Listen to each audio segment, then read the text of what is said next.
Hello. Good morning, good afternoon, good evening, friends.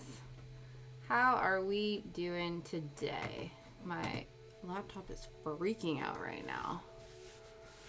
Sorry, we're a bit late. We were you know, I feel like it always takes me a minute to get back into the swing of things. And my time management is garbage.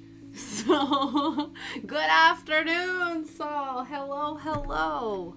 Oh, are you gonna come up too, bud? Hello. How you doing? He's like, nah, bye. How are you? How are things? Let me just grab...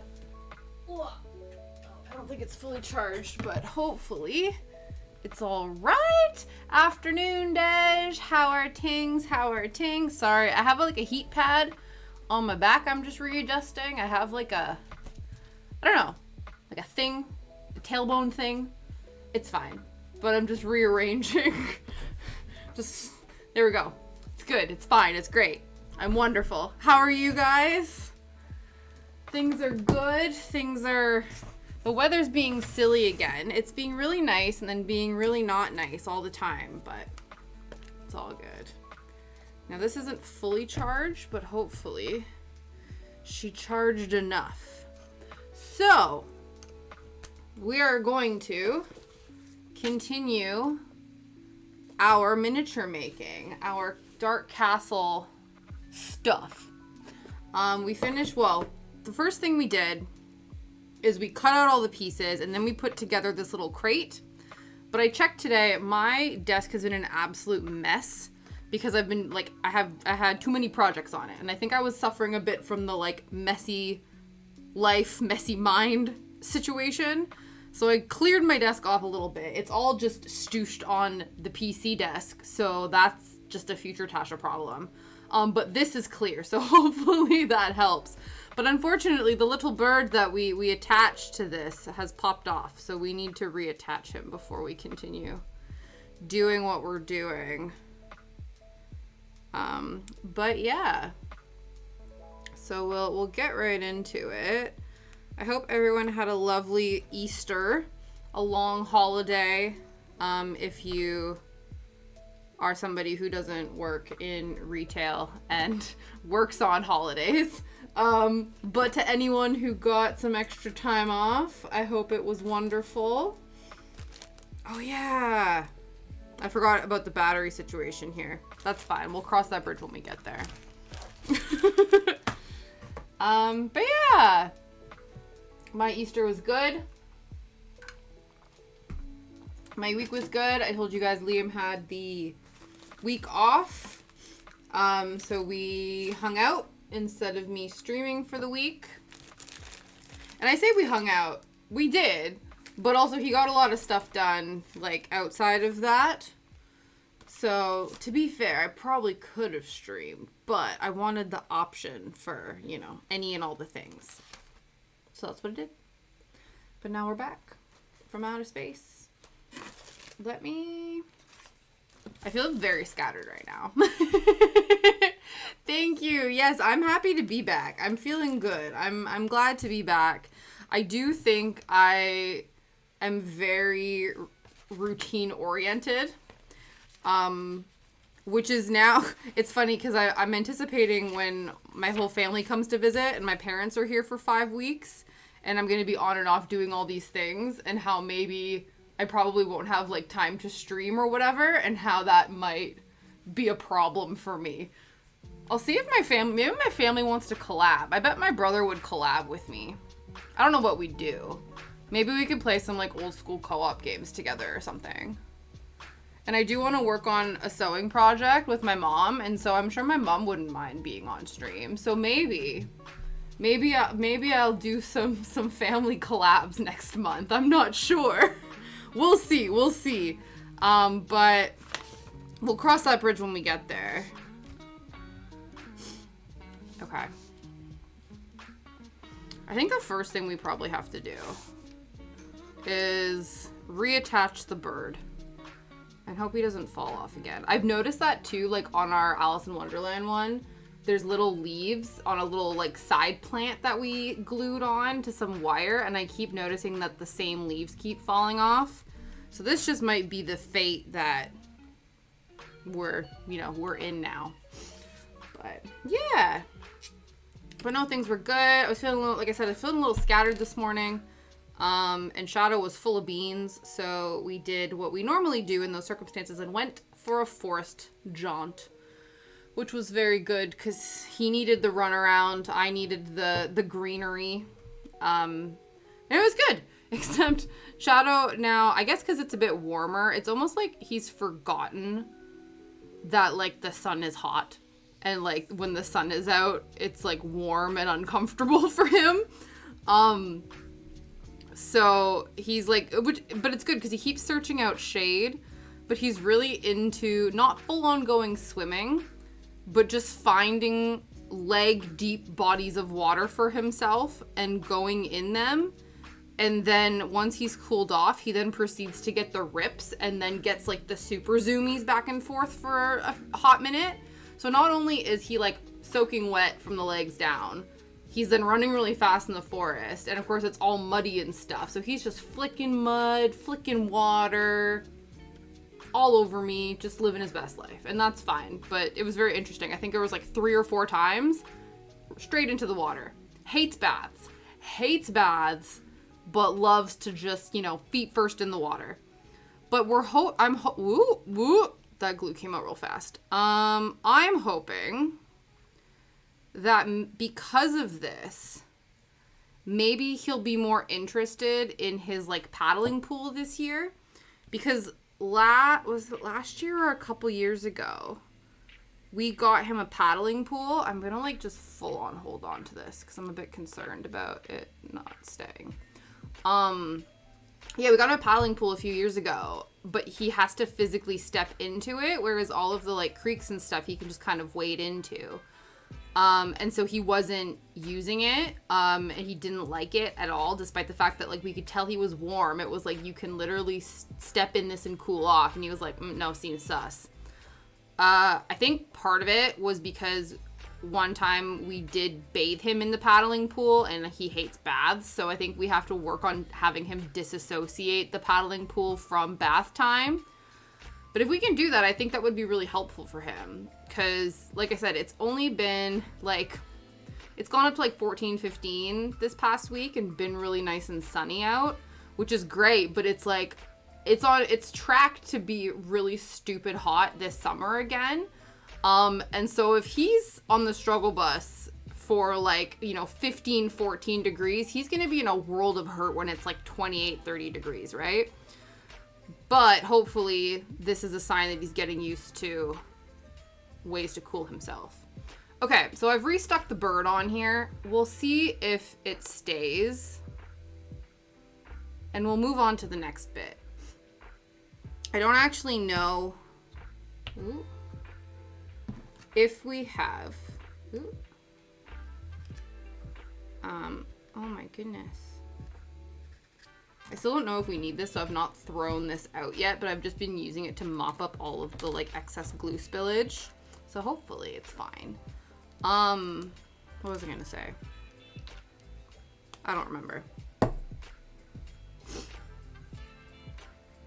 I'm sure it was something to do with the batteries. We don't have the batteries. I don't have to, luckily. It doesn't seem like I need to do any tiny electricianing like I had to do last time, so we don't have to burn anything. But I do need to figure out what batteries we need.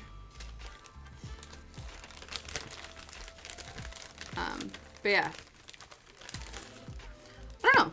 We'll see. I honestly, like, again, I said I've been feeling pretty scattered lately. I think because we have, like, things upcoming in this week, and obviously stuff to do with the reception and things, like finalizing numbers and stuff like that. But there's, like, do you ever have this? I don't know if this is, like, a very niche specific problem, but there's certain things that you want to get done and, like, ticked out of the way, right? But, like, it's almost like you can't do certain things too early because stuff might change, or, like, for instance, like, this is a really, like, random thing, but this is an example, right? So we've ordered party favors for the reception, right? People haven't even, like, they've not shown up yet, but they are going to show up, right? And so our plan is to do, like, tea and biscuits as, like, the party favors, because that's, like, me and Liam in a nutshell, tea and biscuits across the board. So we're getting these like cellophane bags that have like a little sticker on them that say like, oh, thanks for celebrating, whatever. And then we're going to stick like gluten-free digestive biscuits in all of them.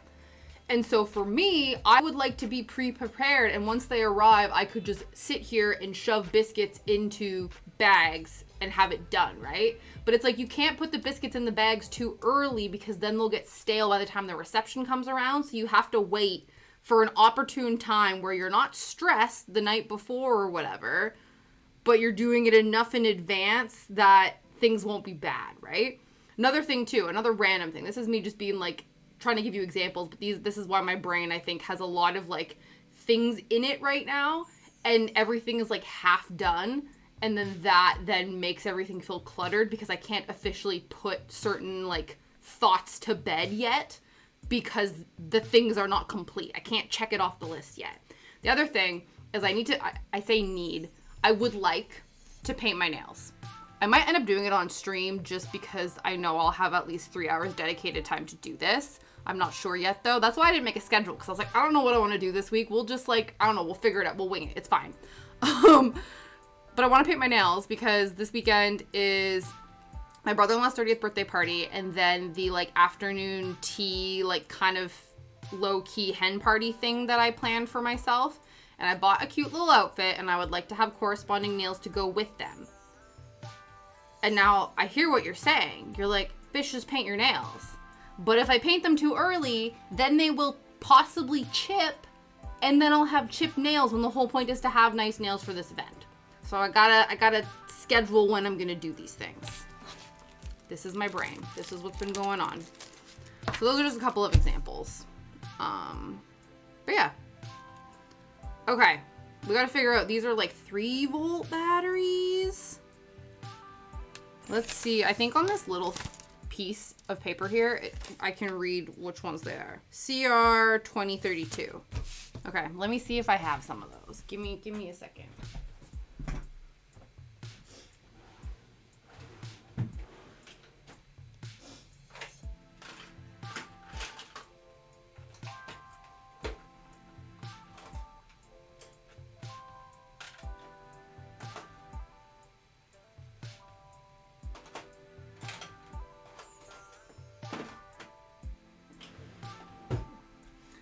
I have a 2025 and a 2016, but not a 2032.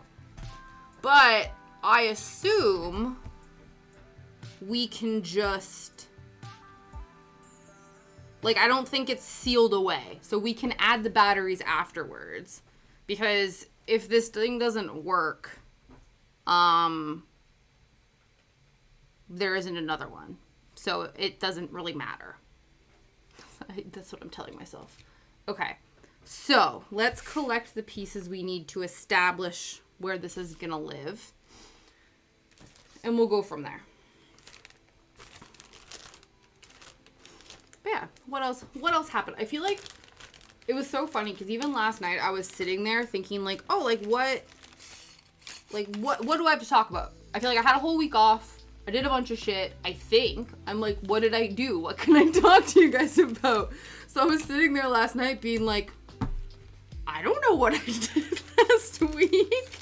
Time is an illusion and nothing is real. I don't know. But I think maybe the best bet is to start at the very beginning. It's a very good place to start. In the wonderful words of Maria von Trapp. Any Sound of Music buffs in here? I'm just trying to find the piece that we need.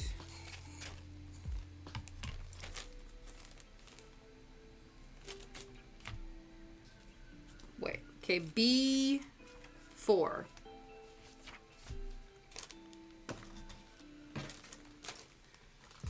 Let me figure out what I'm doing, and then I can B4. Oh, so it doesn't actually just a right, okay. Should I have labeled these? Maybe. You are B7.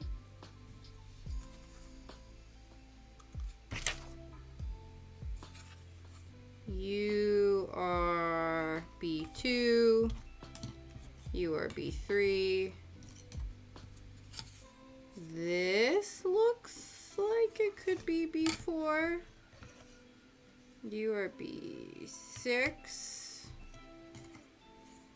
You are tiny. Yeah, it needs a flat. So, okay, so it's either this one or this one, but this one is here. Okay, I am 99% confident that this is the one we need. Okay, so we need wood piece 1, paper cut K2.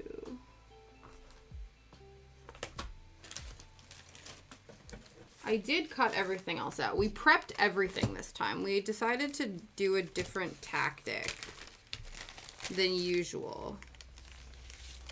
I believe it's this guy. Okay, paper bit, battery button, battery box module, button cells. We don't have those, but we will. Coppery eyelet. Okay. The coppery eyelet. I guess it's this little guy. Right there. A white U-groove. U-groove, we all groove. I guess that's what this is. And I think that's everything.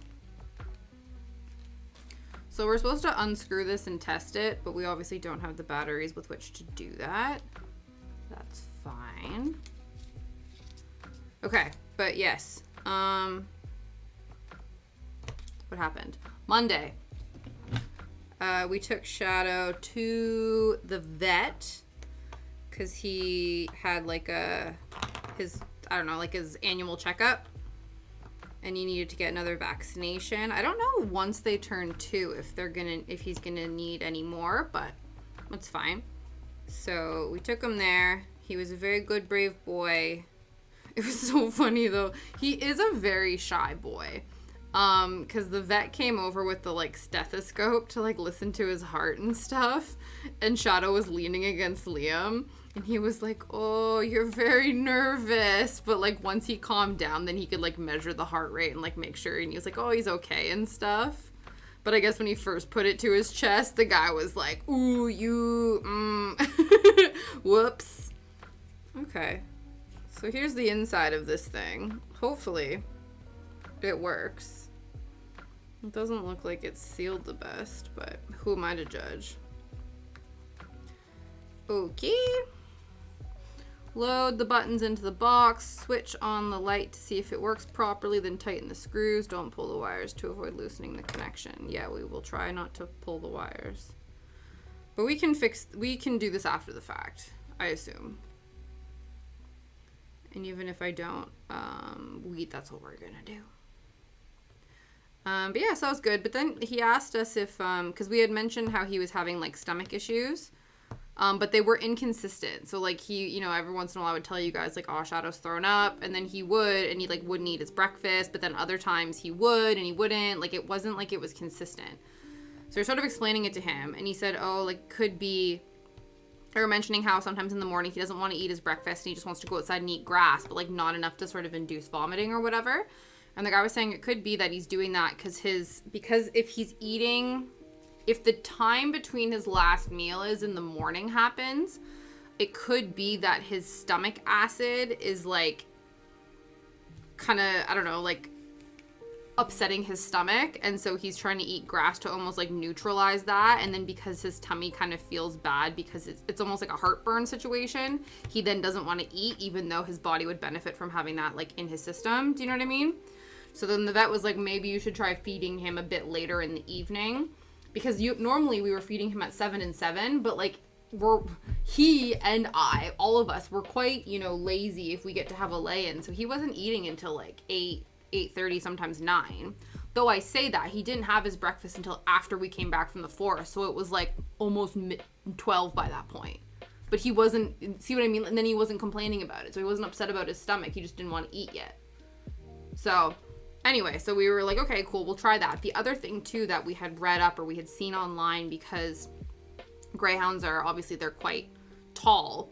And sometimes what can happen is if like a tall dog has to like bend down a lot to eat, that like motion of having to sort of force the food up and over, whereas a poor, you know, helping gravity kind of do its thing to bring it down, that can be a bit difficult. So on the Tuesday, he had a grooming appointment. So we went into, and we get him groomed at Pets at Home. So while he was in there, we were walking around. And we picked up like, it's basically just like this pedestal, just like a heightened bowl system, so that he doesn't have to bend down as far to eat his food and drink his water and stuff. So we got that too. We're like, we might as well get all the things just to see what works and what doesn't. But yeah, so we've done that. Okay, wrap the K2 paper around the groove. Okay. So we do need to fold this. And we're meant to cut off the excess. Cut around. Wrap around the U-groove, then cut off the excess parts. Am I cutting off the excess U-groove? Must be. Interesting. Okay. But yeah, so we did that. The vet also asked us if we were brushing his teeth. And I said, well, he has dentist sticks, though we do notice sometimes, but it was only when he wasn't feeling well, that when he was eating, or sometimes when we were playing, we would notice like some blood on his toys from his front teeth. So we were wondering if, you know, the dentist sticks work really hard to get to the back of the teeth. I don't necessarily know if they can get to, like, they don't, you know, they're not designed for the front teeth, so we might need to look into that. And the guy said, you know, his teeth look fine and things are good, but it would be helpful to get him used to having his teeth brushed, because when he gets older and he can't like chew on dentist sticks and stuff like that, and his teeth are too fragile, he'll be used to the sensation of teeth brushing. So we're like, oh, that's a fair point. So he hooked us up with all these like teeth brushing supplies, but you sort of have to like introduce things to them slowly, which is one of the things that which makes sense, but it's something that like I never kind of truly realized with anything, where it's like, you know, oh, let's say you want to cut your dog's nails, right, yourself. And it's not so much of like you just learning how to use the machine, it's getting the dog used to it, right? So they even mentioned like, you know, at first get the dog used to you like touching their mouth. And once they're used to that, then you can get like, you know, that you're like lifting up their cheek to like get to their teeth, and they're used to the sensation of like your finger along their teeth and stuff like that. That's step one. And then step two is introducing like the toothpaste. So it's like, okay, like this is the flavor of the toothpaste, like what do you think, sort of thing.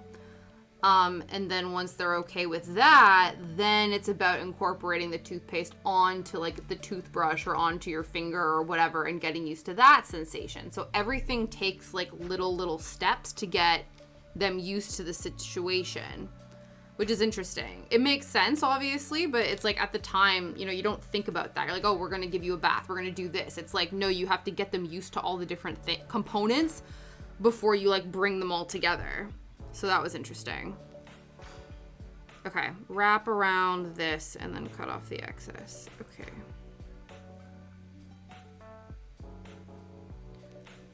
But yeah, so we did that.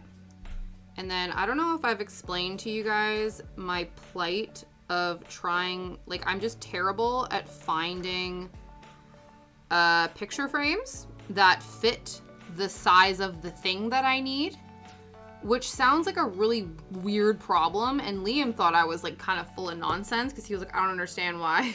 Like, just measure it and then you find it, right? And we went into Hobbycraft, and the thing is, I was reflecting on this. I was like, I don't know if I love Hobbycraft or if it's because it's the only real like Michael's option here, and it's just what I've got, you know?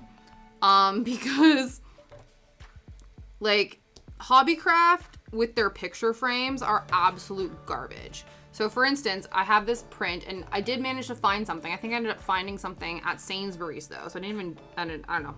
Anyway, so what had happened was I brought this print that my friend had given me to Hobbycraft. I physically brought it to the store because I was like, this is the only way I'm gonna find out how to get the right size for picture frame. And then Liam has a print that a friend made for him, but the glass in the frame had cracked, so we want to get either a new glass panel or a new frame. but she had made the picture on the back of like the little insert that it comes in. So it full on said the size of the frame on it. So I was like, cool, we'll take a picture of that. We'll bring that to Hobbycraft. We physically know the size that we need. Let's go. Well, I think we needed like, I don't even remember. It was like 70 by 60 centimeters or whatever, right? And it was like, well, you can get 50 by 60 or 60 by 50 or 70 by 80, but not 70 by 60 or something like that, right? It was like everything but what we needed. And then even with mine, I was like, well, it's kind of an odd shape. So it might be that we get a mount, like one of those like, I don't know if they're called mounts or like frames, you know, the internal sort of cardboard frame that you would stick in the physical like plastic frame to sort of frame the frame. Honestly, like I've just said this like the same word. I've said the same word like 5 times in different contexts, but you kind of know what I mean, like a backing mount, if you will, but it has an aperture window so you can see the picture through it. Just to give it a proper like dimension, that because I think this was like an odd shaped print. It wasn't like your traditional like, you know, A5, A6, A2, whatever, right? So it was like, okay, get a border that will make it that shape and then we can find a frame for it. Okay, cool. Well, Hobbycraft has all of their frames, at least the majority of their frames, listed in centimeters, right? The other thing too that also is stupid to me is all of the frames are listed as approximate sizes. And I'm like, surely if you're making a rectangle or square box, you can guarantee me what the dimensions of this is. Like, I don't understand why, you know, an 8x7 frame is an approximate size. I'm like, you should be able to exactly measurement and it could be the thing, you know? So that stresses me out. And then Hobbycrafts, I think all of their frames, yeah, what it was is all their frames were listed in centimeters, right? And obviously, like 1 inch is like however many point whatever centimeters, right? Or it's like 7 or something like that, right? So it's not exact. But the centimeters, they're like, okay, this is the exact centimeter length, right? Okay, cool. Let me find a frame to go in these.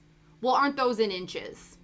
And the sizes of all of the like cardboard aperture frames they have to go inside the picture frames are 2 different sizes. So they don't actually have matching mounts for their picture frames. And I don't know if that is just the Hobbycraft that I have near me, because honestly, the website isn't any better. You know what I mean? They're like, oh yeah, we have windows. And it's like, okay, cool. Where are your frames that go with the windows? Oh no, we don't have that. And you're like, then why offer both if they're not compatible with each other? Why? And so then Liam's like, this is bullshit. And I was like, now you see, you guffawed when I was like, so getting frames for pictures is freaking impossible here.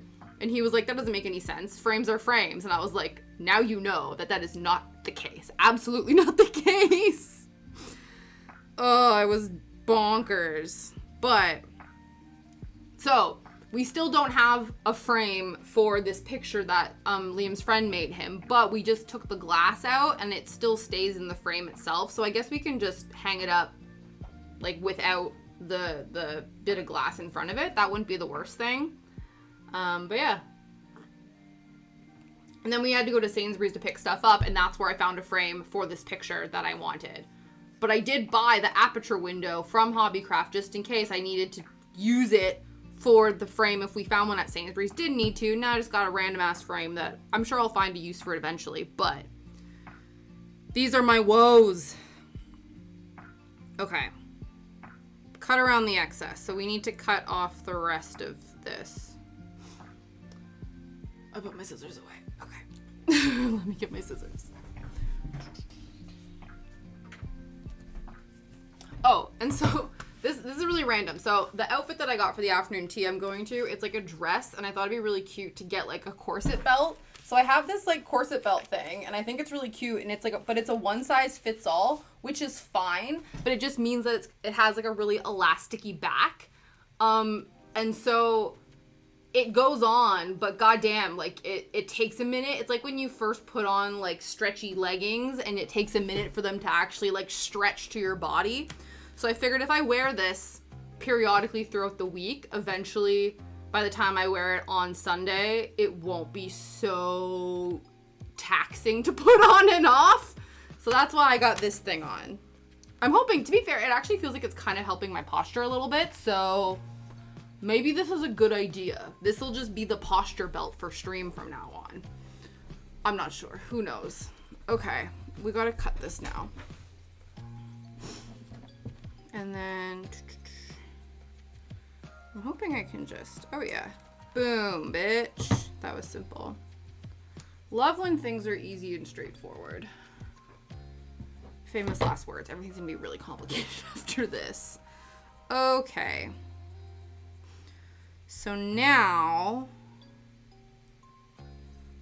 see, it's telling me that there is like a particular line. Oh, there it is. I just need to flip it over. I was like, where's the groove that tells me where this lives? Oh, right here. Bitch, you just didn't turn it over. There we go. There it is. Cool. Okay, so now we need to bend the light bead and glue it to the copper eyelet as shown. Okay.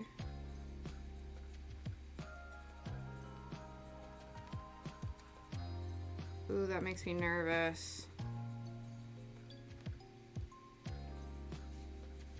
I hope it's okay to just bend this. I think I have to bend it more. That feels not good.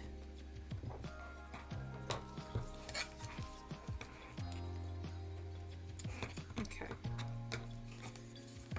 Oh, what is this? I don't know what that is. Makes me nervous that it's just on the ground though. Okay, we have to bend this as close to this as possible. So I'm gonna use this to help. I don't know if that did.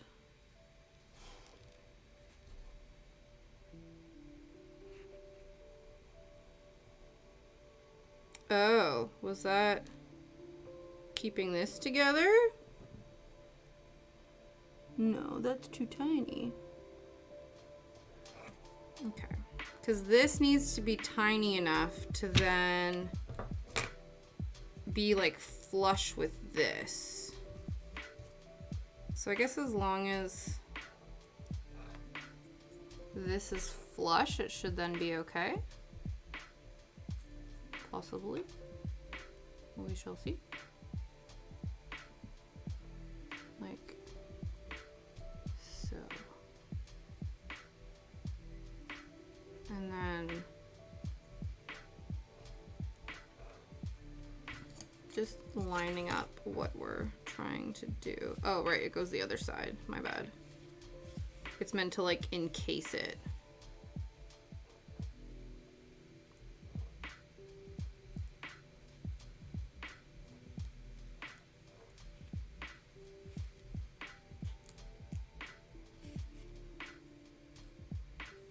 Hopefully it's all right to be this far out. It must be, because you're cutting off the excess of...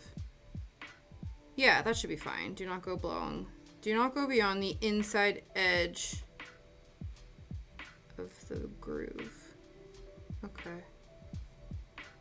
So I think it wants us to, like, leave. I see, because I bet you these are going to slot in. There's, like, little notches here, and so I think if we accidentally glued up to this point, then there would be a problem because those need to latch in, so we have to make sure it's glued along that inside groove. Okay, let's glue these bits together then.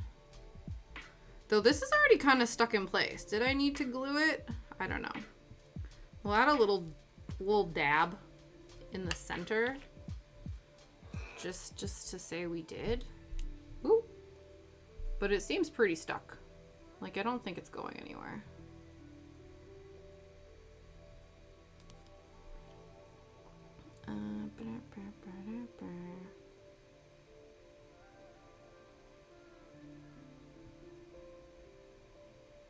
There we go. The other thing that I did this week, I don't know if I think I had mentioned it. Hi, Ray. Good morning. How are you?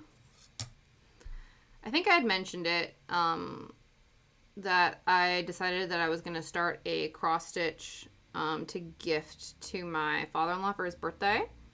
And so I started that this past week, and I'm almost done, which is nice. Because I wasn't sure if I was going to work on it on stream or not. I think I might be able to, like, finish it off stream, like, and have enough time and things. I have to get it done before the 22nd. So I got 2 weeks, so I think I'll be all right. All right is good. All right's not bad. I'm doing all right, thank you. I'm doing all right as well. Yeah, doing good. Glad to be back in the swing of things. We are still miniaturing. We've attached that to that. Okay. But yeah, no complaints thus far. Though I do feel like I have been ranting about stuff. But as of right now. Oh, amazing! Guys, if you don't know, Ray made me the cutest little squirrel keychain, and I'm really excited to get it. No, that's amazing. Honestly, no rush. Because when I sent you guys yours out, it was like literally the day after Royal Mail got like hacked or whatever. And so they suspended international shipping. So yours took so long to get to you. So I don't even worry about it. Whenever you get a chance, you can send it. Glue along the V position line. Okay. So we'll do that. I think my goal will be to try to just glue the U groove. That's what it's called. That's true. You got a new. Oh, awesome. Yeah, I think I remember you mentioning that. That's really good. I'm glad you're having good luck with it. That's to glue the back down, right? Like to glue the bits together so that they don't pop off, if I remember correctly.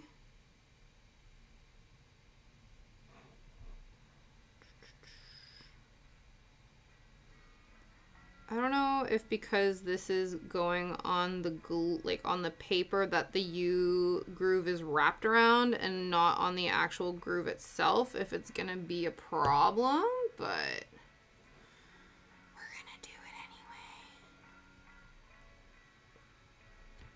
no, that's not straight. Ugh. Excuse me. I'm paranoid about it not. Okay. There we go. Possibly. Sort of, kind of, maybe. Hopefully. Yeah.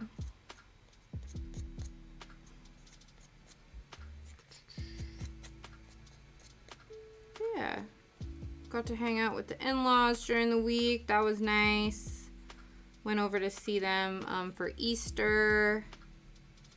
We got Shadow these. They were like dog-safe Easter chocolates. So they literally looked like chocolate. I think they're made out of carob. So they were these like chocolate Easter eggs. So we tested in the morning to see if he actually liked one of them. And he was like, this is nice. So we did like, we didn't want to give him all of them because they were quite big. And it's like, that, you know, you don't need to be consuming that much. So we broke it into pieces and Liam hid it around the garden at his in-laws' place for him to then have his own little Easter egg hunt, which he quite enjoyed. And I think my brother-in-law and my father-in-law quite enjoyed how Shadow literally watched Liam place them, like literally place the bits, and he still couldn't find them all. He still needed to be walked them. Similar to when we play hide and seek with the treats in the house. He physically watches us place them. Because we ask him to wait, and then will watch us, and we'll place things around, and then we'll say, okay, go. And then he'll go and walk right past so many of them. So my brother-in-law was laughing that Shadow was like, physically watched this and was still like, nope. I just walked right past it. At one point, my father-in-law felt bad and like literally walked him to where the last couple were. Tell him his nose isn't calibrated and he's really, you know, not being, you know, he's meant to be a sight hound. He's really not selling us on this. I'm like, are you sure you're a sight hound, sir? Okay, so now we are starting to assemble some things.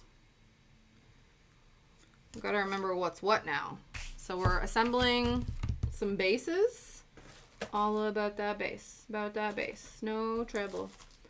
But yeah. Oh, I finally found a song for me and my dad to dance to at the wedding reception. So Liam and his mom, she wants to do a father mother son dance. And so I was like, oh, well, if they're going to do one, I guess we should do one too. And my dad, I don't know if I already told you guys this, probably not, but my dad was like, I was like, okay, you have till Friday, to pick a song, that, we can dance to or whatever. I was like, that is your task. I'm tasking you with this because I want to make sure you're comfortable dancing, whatever. And then he sent me a message being like, well, I've been going through all your iTunes and stuff from your childhood, and I've found some songs, but not really. And he goes, I don't have sentimental attachments to music like you and your mother do, so you can two-step to anything as long as it's 2 minutes long. I don't care, kind of. And I was like, okay, fine. So I was like, well, so I was literally Googling. I was like, okay, classic rock songs that, that are good for father-daughter dances and stuff like that. And a bunch of them are coming back, and I was like, meh, they're fine. And then I found a couple, and I was like, well, these are all right. So I propositioned them, but I guess they're also quite long. So it has to be ones that, the DJ can, fade out a song, right? But it has to sort of have, a natural kind of cutoff point. Because I feel like it would be really jarring if you're listening to a song and then, half, part of the way through it just, stops abruptly when it doesn't sound like it could. I don't know. That could just be me overthinking it, but I was like, I'm not sure. But then I remembered, because I was like, okay, well, I don't know, I would like it to be meaningful in some capacity. But, he said, he doesn't have sentimental attachment, so it needs to be sentimental kind of for me, but in a way that's, I think this is the one we're supposed to be using. Let me just double check that. Yes, it checks out. It does. B6. Yes. Okay. But then I remembered, so I was like, okay, here's some options. Let me know what you think. But then it dawned on me 11 o'clock at night. I was like, or, because me and him went to a Sting and Peter Gabriel concert in 2016 when my mom was recovering from cataract surgery. And so I actually found, it's very interesting. I actually found a website, that records the set lists of artists at concerts throughout the years. So I Googled Peter Gabriel Sting concert at the in Toronto or whatever. And they were like, oh yeah, the Rock Paper Scissors tour at the Air Canada Centre, blah blah blah blah blah. I was like, perfect, okay, cool. So I managed to do that, and then so I managed to find the set list. So then I made a Spotify playlist of all the songs on the set list, because I didn't want to scroll through Peter Gabriel Sting songs for this. I wanted to listen to them all and I was like, cool, if I can find a song from the set list, that would be really cool. That's one of the only musical connections me and my dad have, aside from him just listening to this my music. Because he was saying, he was like, a lot of the music isn't appropriate. It's all angsty rock chicks. And I'm like, yeah, that's my music tastes. So it makes it very difficult. And even too, when Liam and I are trying to figure out what song should we dance to, all of our song associations, songs that we enjoy, that we have fun with, whatever, none of them are slow dance songs. And so this has been a real predicament of trying to find songs that you can traditionally slow dance to when that's not the kind of music that we listen to.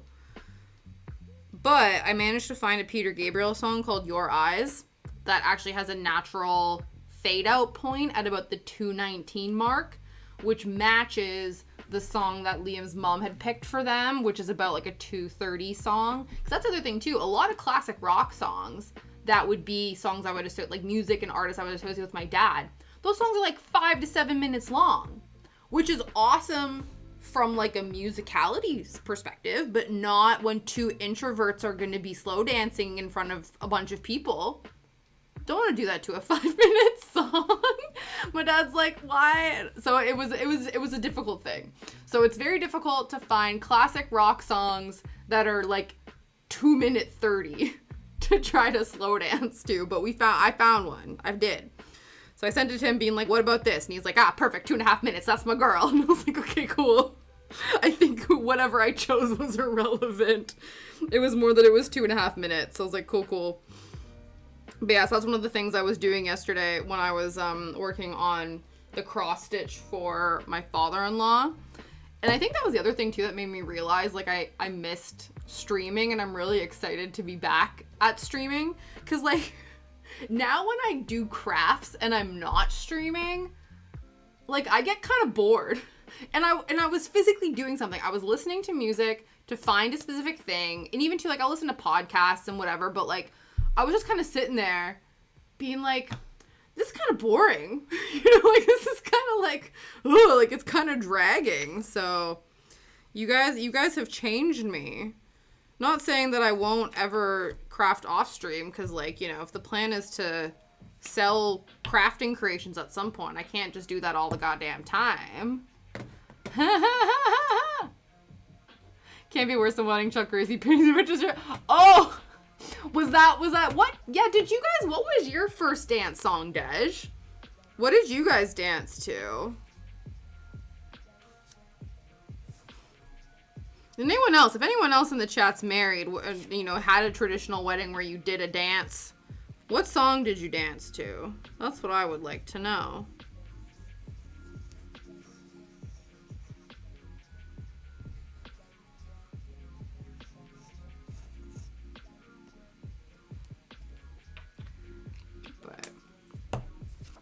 Yeah, it's just been very interesting. The other thing I was trying to work out, because we also realized too, like, because we got an invite to our friend's wedding, and we need to like, RSVP and whatever. And I said to Liam, I was like, oh shit, I think normally when people like RSVP to a wedding, then they like get asked like what their food preferences are, and like they find out what the dress code is, because I guess a bunch of people have asked him, because he went golfing this week and his friends were like, so what's the dress code for your reception? And we're like, I don't know, like smart casual, like we're gonna be dressed up, but you've forgotten the song, but it wasn't the song you wanted. Oh, that's so funny. That's random. I wonder why. That's hilarious. I'm gonna have to ask Bob X. I'll be like, yo. And seeing that, but to be fair, that then leads me to feel like it is kind of inconsequential. I think if people are really connected to a certain song, it's like, oh yeah, this is our song, this is really great, like all this kind of stuff. But it's like for others, it's like, no, our type of music, like our songs that we like to dance to and sing to are all really upbeat. Though to be fair, that's not stopped my mother-in-law. That's not stopped. I don't know if you've been told, Dej, I don't know. Am I allowed to say this kind of stuff? I don't know. Mom, my mother-in-law has requested Linkin Park as the song, as one, the artist that they will be doing their father, or their mother-son dance to. So we can be untraditional, you know what I mean? Like we could do what we want. Though I did tell you guys how the DJ basically told Liam and I that we couldn't use the song that we wanted for our first dance, because we were going to do Dancing in the Moonlight by Toploader, because that's one of Liam's favorite songs and we quite enjoy it. And the DJ was just like, that's not a first dance song, you gotta pick something else. And we were like, shit, now what? So it happens. Okay, I think I need to, if I've glued this correctly, which I don't, okay, no, I do think I have. Okay. I do need to just, because I think things are gonna be, yeah, living in here. So we just gotta cut out these little sections. Every song we wanted that we liked, we couldn't have as they were all, oh, that's so funny.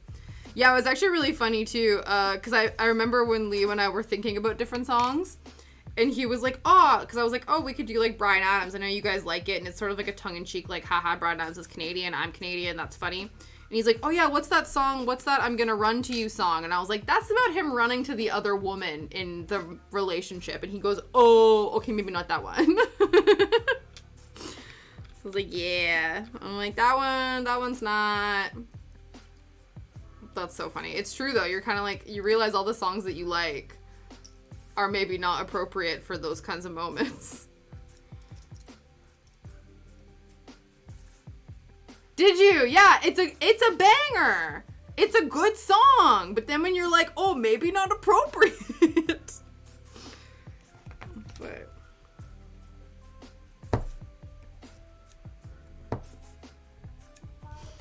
it'll be good though. But now I need to message the DJ, because there are specific niche Canadian songs, like, you know, Prozac, that I think, you know, I'm like, okay, we need to make sure we meet our niche Canadian music quota. And so the DJ was like, well, if you let me know like a month in advance the songs that you want, then I can go out of my way to like try to find them.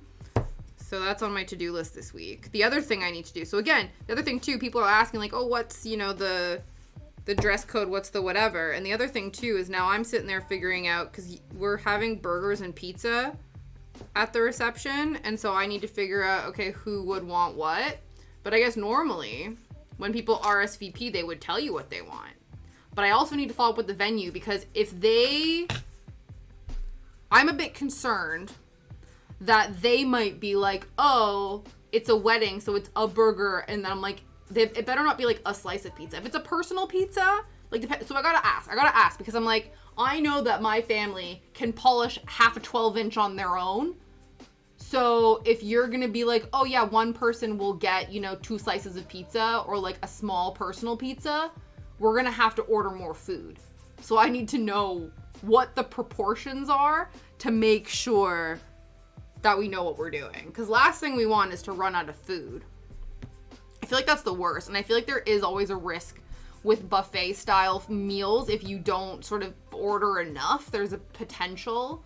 So I need to clarify, because we don't have a problem with being like, okay, do I need to count one person as 2 people in order to get the food amount that they would need? You know what I mean?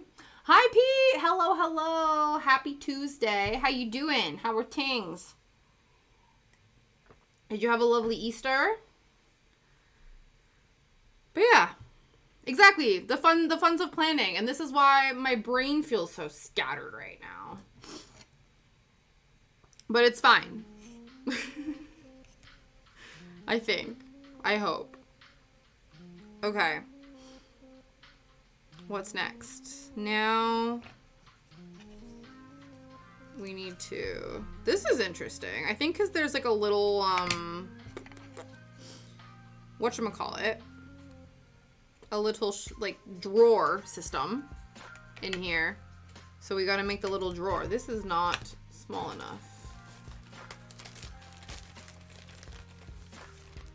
Let's grab out all of the pieces. Oh, I think it's this guy. I think it's this one. B14. This seems right.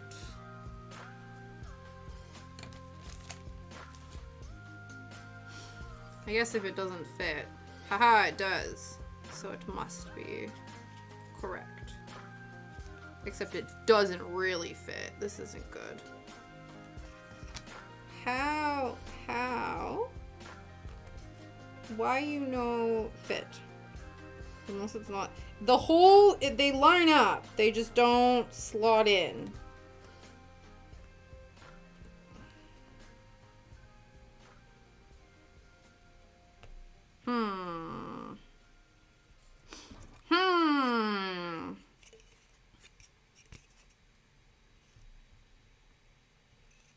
Okay. Note the front and back. Okay, that's the same. And then this needs to slot in here. I probably just need to, like, sand down the little sections, the little nubbins, possibly. Been a long weekend. Partner picked up a free L-shaped desk. Ooh, that's nice. Yeah, that actually was a few days ago. I think it would have been, yeah, I think that was last week sometime, but that was a later gram. It was fine. It's back on the ceiling now. As long as the car is in the garage, he doesn't notice it. It's only obviously when it's just like a freestanding tennis ball hanging in the garage. So I don't know if you guys are aware of this trick, but basically if you want to prevent yourself from smashing your car into, you know, a wall in your, I think people usually do it with like garages. If you hang a tennis ball from a certain point when you drive the vehicle in, when your windshield hits the tennis ball, then you know that that's how far in you need to move, right? That's how far in so you can stop the car and you know that you're in far enough, but not too far that you hit anything. So Liam was gone the other day. Yeah, I said, yeah. Oh, trust me, he has plenty. He does have plenty. But yeah, so yeah, Liam was gone down. He was helping his father, or his stepdad, my father-in-law, with some stuff. So they had the car. So I went to take Shadow for our morning W, and to be fair, this has happened a couple of times, and he had not clocked the tennis ball before. I think it was like 1 or 2 times he hadn't clocked it. And then so finally we get in the garage, and he sees the tennis ball. And the first thing he does is he jumps up and yoinks it off the ceiling. It's just hanging by like a little peg on some rope. And so I was killing myself laughing. I was like, oh shit. And so I went to put it back up because it was still attached to the little rope. And then he was like, nope, I think that's a bad idea. And so he pulled it down again. And I was like, well. So yeah, I had recorded that. So if you guys aren't following my dog on Instagram, that's where that video is right now. But yeah, no, the ball is currently in place, but he does love a good tennis ball. We did some of that. We threw the tennis ball when we went to the forest today. Like we go into the meadow and then he gets the zoomies and we throw the ball around for him and stuff. Yeah.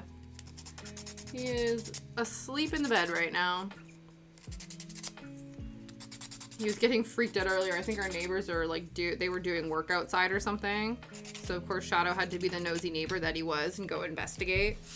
And then he barked for a bit. And then I think when nobody came over to say hi to him, he then like settled down. Okay. I think we have secured these enough.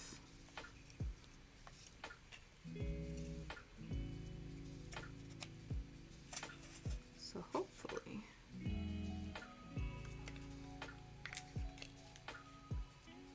Sorry, I'm doing all this off the stream. I'm really sorry. So these are just like tension fitting, which isn't the worst thing, but okay, these ones need to do something to touch. Ah, yeah. Oh, that's really good. See, it's really nice that you're able to talk things out with your partner. That's really good. Oh, that's cool. I didn't know you were interested in streaming, Paul. Or Pete, that would be really great. Or is it streaming that you're planning to do? I assume that's what it is when you mean that. That's really awesome. But yeah, family drama is not fun. It is not ideal.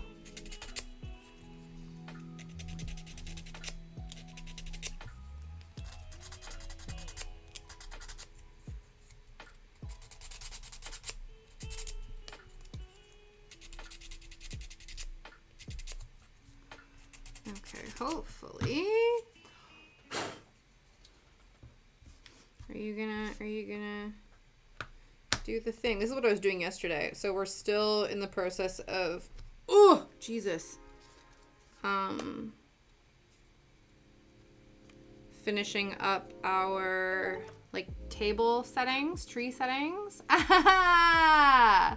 Entrails, happy 3 months, my dude. I just realized too, you've been subbed for 3 months, and I don't know if I've ever invited you to the Discord, which is absolutely shameful. And I'm incredibly sorry, and I'm going to whisper that to you now before I forget. I thought about this the other day. I was like, I don't think Entrails is in the Discord. Unless I invited you and you were like, fuck it, I don't want to join it. That also could have been what happened. But I just genuinely think I forgot to send it to you because I am an asshole. So let me do that right now. Yeah. Yes. I will send that to you right now. Because I was like, this is rude. Oh, I must have. See, you know what? I did. I sent it to you on... I whispered it to you. But I should just send it to you via Discord. Ha! You do. You're pretty good at dropping lots of love in the Discords. There we go. I'll send it to you via Discord. That seems like the smarter way to do this. There we go. Cool. But yeah, how you doing? How you doing? How are things? How was your Easter? You've gotten up to little adventures.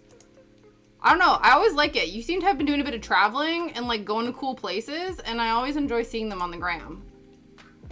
I was planning to come back to streaming. Don't have the energy for it at the time, so I'll just be a lurker watcher, and someone needs to know. Has really put me off streaming. Ah, that's really frustrating that somebody did that to you. That's rude. I'm sorry they didn't do that. Very rude. Can I mod? Yeah. I don't have mods, bitch. No. It's because, you know what it is? It's just because I forget. I'm like, And to be fair, no, not being funny, I checked and there absolutely was a Discord invite for him, but it was whispered. And I feel like if people don't check their whispers and stuff, like there's probably better ways. Like I know I'm shit with whispers, and so if you want to get a hold of me, the best way is to like do an Instagram DM or a Discord message. So I get, Jesus, I get it, you know? It's all good. It's all good. But yeah, that's really annoying that someone put you off streaming. I didn't know you did stream at some point, Pete. That's really cool. Why isn't it doing the thing? I think it's starting to like split the wood. Might actually be easier, though it's a bit of a faff if I can do that with this. This might be better. I was doing, yeah, so we have these like centerpieces that we're working on, and so I needed to file down some of the bits for that. So I was doing something similar to this the other day.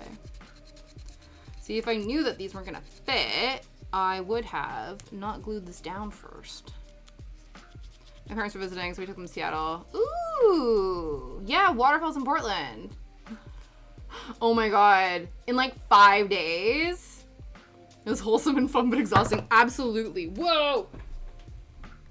That's the thing. It's always like this weird juxtaposition where you're like, I'm really excited and happy that we're doing these things and going on adventures, but like, I need a nap. I need to recharge. Yeah. Please don't post my comedy ready. No. No.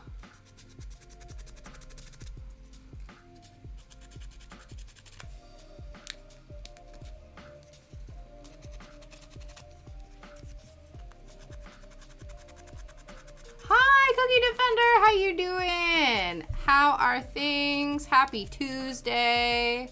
I hope you're well. Did a lot of stream background work for them. Oh. Oh no. Yeah, definitely. You did a lot of background work for them. That's amazing that you did that though. That's another thing too, right? Like it's been interesting because I have thought about that. Then doing math for the day. Oh, you're doing math? I hope you don't need any help. I'm sure you're wonderful. Yeah, definitely. My DMs are always open. But yeah, I literally, I'm pretty sure, like my brain starts shutting off when I start thinking about big numbers. Even just little numbers, I'm like, no. Ugh. But that's good that you're almost done.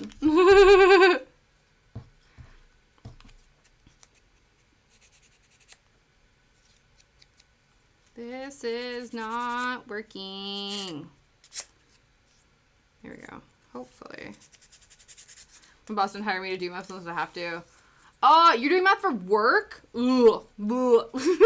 Much better at writing, yeah. That was like, I remember when I when I was at university and I had to take a stats class, and I was like, bitch, I'm getting like a humanities degree. Why do I need to know math? But then it's like for research purposes and stuff, and I get it. I understand. I respect it, but I didn't enjoy it.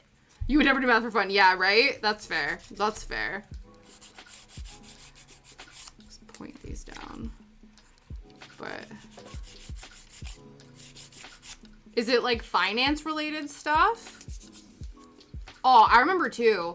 So I don't know why. This was a dumb idea. This was, you know, past Tasha was not very swift sometimes. Still not. But I had to take an elective at university, and I thought I would be smart and take Introduction to Accounting, because I thought it would help me in my personal life, you know, to learn how to budget and shit. And then it turns out it was like, you know, corporate accounting, which I didn't understand at all. I barely passed the class. And then also, there was this massive textbook that the teacher was like, oh no, you need to make sure you bring it to class every day. Because a lot of times you would have like a textbook from a class, and it would be like you'd only use it for assigned readings at home. But the teacher was like, no, we're going to do stuff out of it. So you need to bring it to your class every week. And it was massive. And I was like, this is bullshit. Why am I bringing this heavy ass textbook? And my grandpa was like, well, if you're not going to resell the book, just rip the pages out that you need to bring to class. Because what had happened afterwards is we were learning all this stuff, and then the teacher was like, well, they're changing the way that things are done next year, and they're rolling out a completely different, like, finance curriculum. So all of this is going to be irrelevant next year anyway. And I was like, bitch, what do you mean? What do you mean? This is hard and I don't understand and it's making no sense, and you're telling me that none of it's going to matter in a year? Why? Why did I do this to myself? So that's when my grandpa was like, well, if it's all going to be a moot point, just rip the pages out of the book to bring to class. And I was like, okay. And then for Christmas, I sent him my accounting textbook full of the ripped pages, and he found it very amusing. Yeah. Oh, take your cross. Absolutely. I would love for you. That would be amazing if you could get a cross-stitch break. You're doing a proposal for a new business. Oh, wow. Yeah. That's cool, though, that you're doing that. But yeah, that makes sense. And see, that's practical. That's practical math stuff. That makes sense to me. I'm sure the numbers would still confuse the hell out of me, though. But yeah. So Tasha didn't always make the smartest decisions. Current Tasha also doesn't make very smart decisions.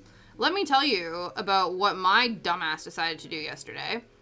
So I don't know if you guys hear it. Let me glue this in, and then I will tell you my tale. Give me a minute to tell you my tale. Hopefully I am doing this fine.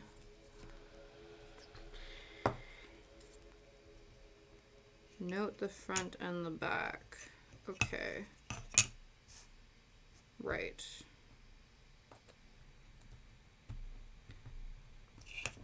Right. Okay. It's a good thing I paid attention. I was like, none of this matters. And I was like, no, actually, stuff does matter. Okay. So this is the front. This is the back. This is the thing. Cool, cool, cool. Okay. So, wait 1 second. Because I need to show you guys something first.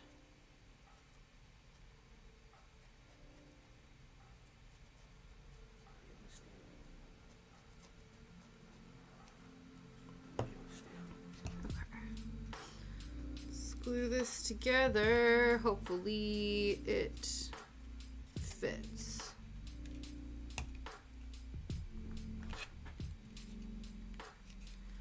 Okay. Okay. So, you're touching a sus intro. Excellent. Of course. I'm glad you're finally in there. I was genuinely like, this is some bullshit. I need to rectify this situation next time I see you. So I'm glad. Welcome in. I'm sure the chaos will ensue. It's a pretty boring basic bitch Discord, but I'm happy to have you there. I have a couple of diagrams in my craft pile. Ooh. Yeah. Oh, that's amazing. You should. They're so fun. I'm thoroughly enjoying them. This is our second one that we've made. Or are currently making. The other one is the Alice one, which is living over there. Okay. Let me explain something to you. I don't know if you guys can see it on my eye. I'm sure it's not close enough. Here, let me just... So I have this, like, calcium deposit thing on my eyelid. And so, yesterday... Well, first of all... In the past, I've had little calcium deposits on my face, and one time I went to get, like, a facial, and the woman said, oh, do you know why those happen? And I was like, no, please enlighten me. She said, oh, sometimes it's, like, whatever thing you're putting on your face is too thick for your pores, so it really blocks them and whatever and creates these, like, hard deposits on your face.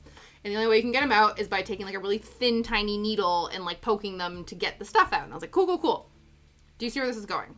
So in my brain, I was like, this is a new thing that's on my eyelid, and I don't like that it's on there. So maybe I should take a needle and just very ever so delicately pick at it with the needle on my eyelid to try and, like, loosen it up.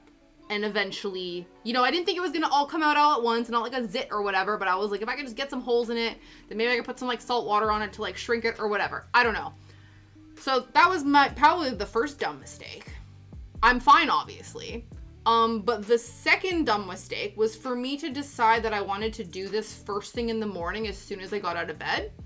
So I didn't have any coffee, didn't have any food in my system. So I'm in the middle of trying to excavate this calcium deposit by having a very sharp needle near my eyeball. And my body goes, bitch, what are you doing? Stop. And I'm like, no, it's fine. And they said, absolutely no, it's not. So I'm going to start feeling woozy. So I felt like I was going to pass out. And I was like, this is not good. So I had to put the needle down and sit on the floor in the bathroom on the tiles because it was cold to, like, stop myself from accidentally passing out. I didn't. I managed to stop myself. But Liam and Shadow were chilling downstairs. And so I come downstairs and he's like, how's it going? How you doing? And I was like, good. Almost passed out. And he's like, no, first I said, oh, I did something pretty dumb. And he was like, oh, really? And I was like, yeah, and I almost passed out. And he goes, holy shit, are you okay? And I was like, yeah, I tried to stab my eyeball to get a calcium deposit out. And he's like, before you ate breakfast? And I was like, yep, thought that was a real great idea. And he was like, obviously it wasn't. But yeah, so don't recommend. I still have the problem. And then, of course, because I had agitated it, to be fair, this thing has not been bothering me. It just aesthetically, I don't like that it's there. It's not hurting. It's not uncomfortable. Obviously, after I poked at it and disturbed it, all I could feel was my eyelid for the next 24 hours. It's fine now. But yeah, so it's a good thing I didn't, but I could feel it. You know that thing where you're like, you start getting really hot and your brain, like, your ears kind of start getting fuzzy and you can't, like, really fully hear. And you just kind of, like, your stomach just kind of drops. And I'm like, I need to sit down.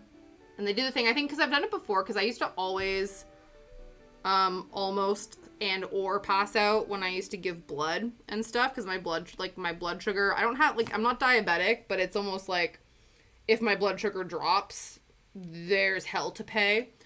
And so I'm used to those, like, that sensation and knowing what that means. And so I sat down on the toilet with my head between my legs, hoping that, you know, it would pass. And then I was like, I'm still very hot. So then I sat on the floor. And then eventually it passed, but that was not smart. Because the whole thing was, I was like, oh, it would be nice because I don't go up very often. But we have a couple weddings to go to. I'm actually, like, doing social things. And I'm like, oh, I maybe want to, like, put a little bit of effort into my appearance and, like, put makeup on and stuff. And I'm like, oh, it would be a nice smoother finish on my eyeballs for makeup if I didn't have a calcium deposit on it. Not then thinking, oh, if I scratch up my eyelid, then it'll be an even worse experience to put makeup onto. So I'm just going to leave it for now and hope that it's fine. Or just not worry about it. It's okay. It's not a big deal.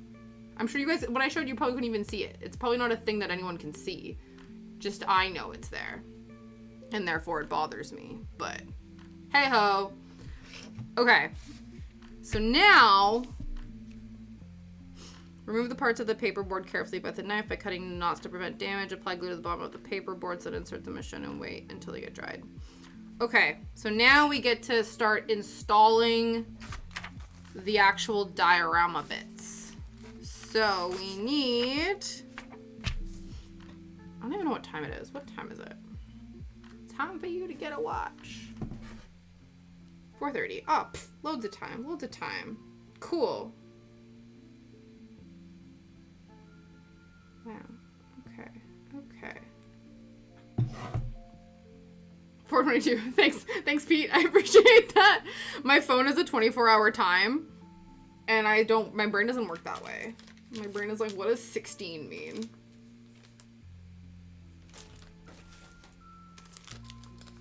Okay, what do we need? What do we need? We need the little lamppost. We need these little brambles. We need a little ghost. And this fence. And this little cat that looks like the Coraline cat. And yeah, you're right. Probably. Yeah. I should. That would be the smart thing to do. But Tasha's just gonna scramble for her phone instead. I will change it eventually, though. That's a smart point. I think because there's a default, because I just assume, like, oh, this is the default British keyboard style, which I think it is. You should, but we know. Yeah. Honestly, that's the thing, right? No, I genuinely, it probably won't happen. You know? Like I said, I could take the time to go into my settings and I could change it, or I could just, you know, look around for my phone and check it that way. Okay, so we got roses. Oh, we need our tombstone as well. What is it that I thought it said originally? Oh. Oh yeah, it says gone away, but I thought it said go away. So I still canonically think that this says go away. I'm just ignoring the NE on the thing. Okay. Oh, we need the tree too. Doy. So we need that and this. And this and this. And then this goes on the back. And then these two go on the tree. Ooh. Okay. Cool. So we should probably glue the bits that are meant to go on here first.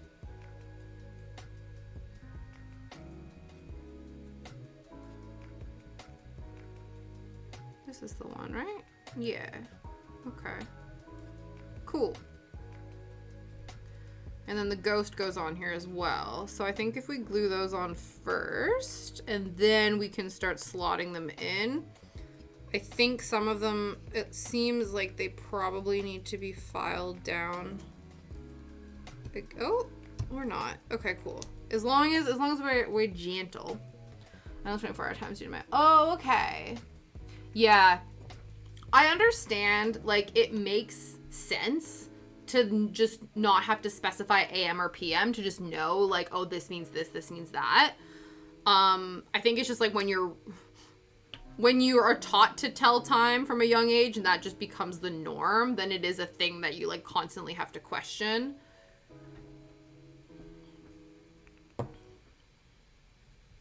Though, to be fair, well, I was gonna say, because I know some people nowadays, I think, like, now the youths can't tell the time on, like, on a clock face. It's all digital now, and, like, that's all how their brains work, which is wild to think about.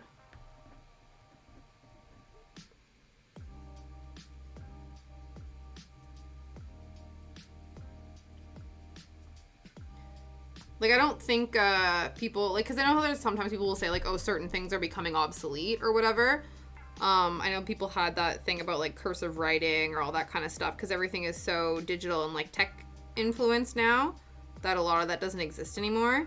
I still think that, well, I don't know, actually. I don't know. I know that, like, my nephew is, like, learning writing in school and stuff, but I don't know if, like, as he gets older, if they will teach him cursive writing specifically, or if that just, like, won't be relevant. If anything, not being funny, probably coding languages are more beneficial for him to be learning than cursive. But I don't know. There we go. So we stick the cloud there. And then we stick the little ghost here.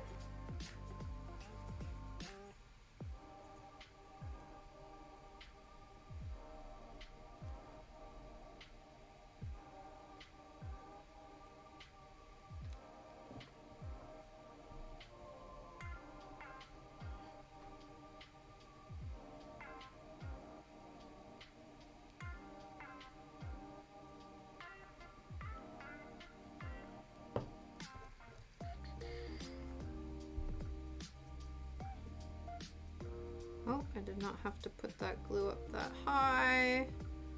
Whoopsie doopsie. That's fine.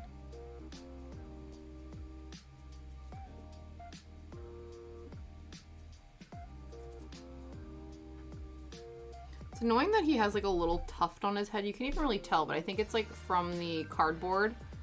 I don't know, it's like a little like brown tuft. I guess I could always fix that, but he's got a little spot on his head. He's not like full translucent ghosty mode. Okay. So these are glued down. Now we have to glue the roses sign on the rose fence.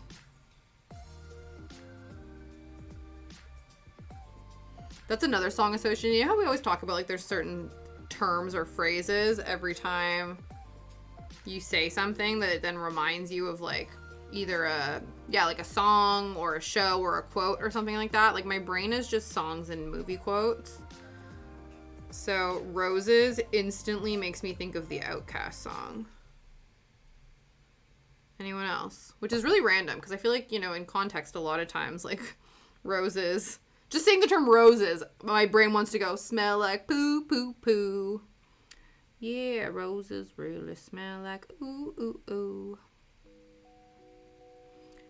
I know you like to think your shit don't stink, but lean a little bit closer, see roses really smell like poo poo poo. Yeah.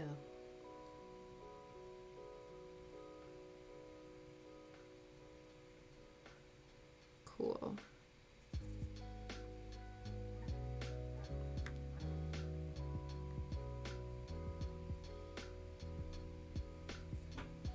All right, I believe it is now time for assembly. Insert them as shown. Redeems Roses song, yeah. I don't know if I'd be able, I don't know if I know all the words to that song. I also don't know if the rap break, I always get a bit concerned, not concerned, but, oh, there must be. I'm sure there's like a clean version. Because I don't know if I could do the rap break. But maybe I could. To be fair, there's a couple Outkast songs that elicit, you know, instant song thoughts in my brain. It's Roses, Miss Jackson. I'm sorry, Miss Jackson. Ooh, but I am for real. Never meant to make you die to cry. I apologize a trillion times. There's that one. And then anytime you hear Shake It. Though, Shake It actually elicits a bunch of different songs. So there's Shake It, like a Polaroid picture. There's also Metro Station. Shake, shake, shake, shake, shake it. So I remember Metro Station. That is Miley Cyrus and Mitchell Musso's older siblings forming a band. Then they met because their Oh, does it? Makes you think of Panic now. Interesting. I didn't know that there was a Miss Jackson Panic at the Disco. You love Metro Station? Yeah. In their heyday, man. 17 Forever and Shake It. Those are the only 2 songs of theirs I know.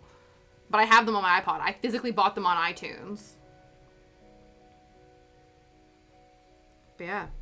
That feels like high school. Like that brings back like high school memories. Actually, I remember we used to do, because I went to performing arts high school, and we would have like half-term, almost like performance showcases or whatever. And I remember a girl from my vocal class, she did, and she actually played the guitar as well.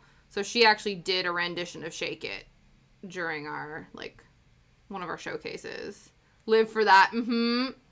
No, honestly though, I'm the same. It was really funny because I'm trying to like create a like almost like an artist genre list for the DJ for this reception that Liam and I are having. And I go from like, not two extremes. I feel like they're probably the same. I don't know. They could be considered 2 sides of the same coin.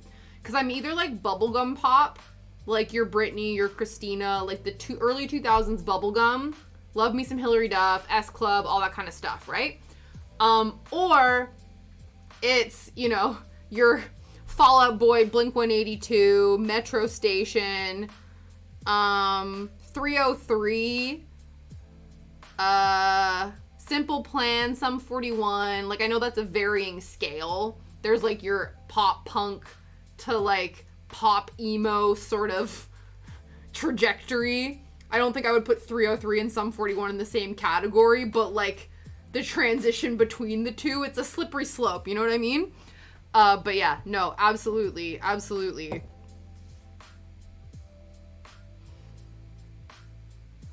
So I think I mentioned, how dare you call my iPod content? Excuse me, I'm like, I think our iPods are the same. Honestly, yeah. Oh, let me make sure this actually fits in here first before we...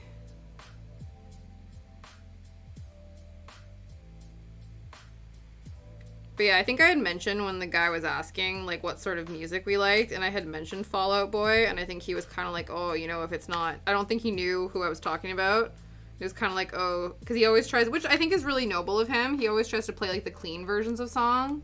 I thought that was the coolest, like, diss of all time. I remember when I first heard that, and I was like, damn, that's fire. They're spitting fire. Honestly, the funniest thing. I was like, ooh, burn. Yeah, Fall Out Boy. Dance, dance. Though I had a friend in high school. I guess he was a friend. And we called him British Scott because he was British.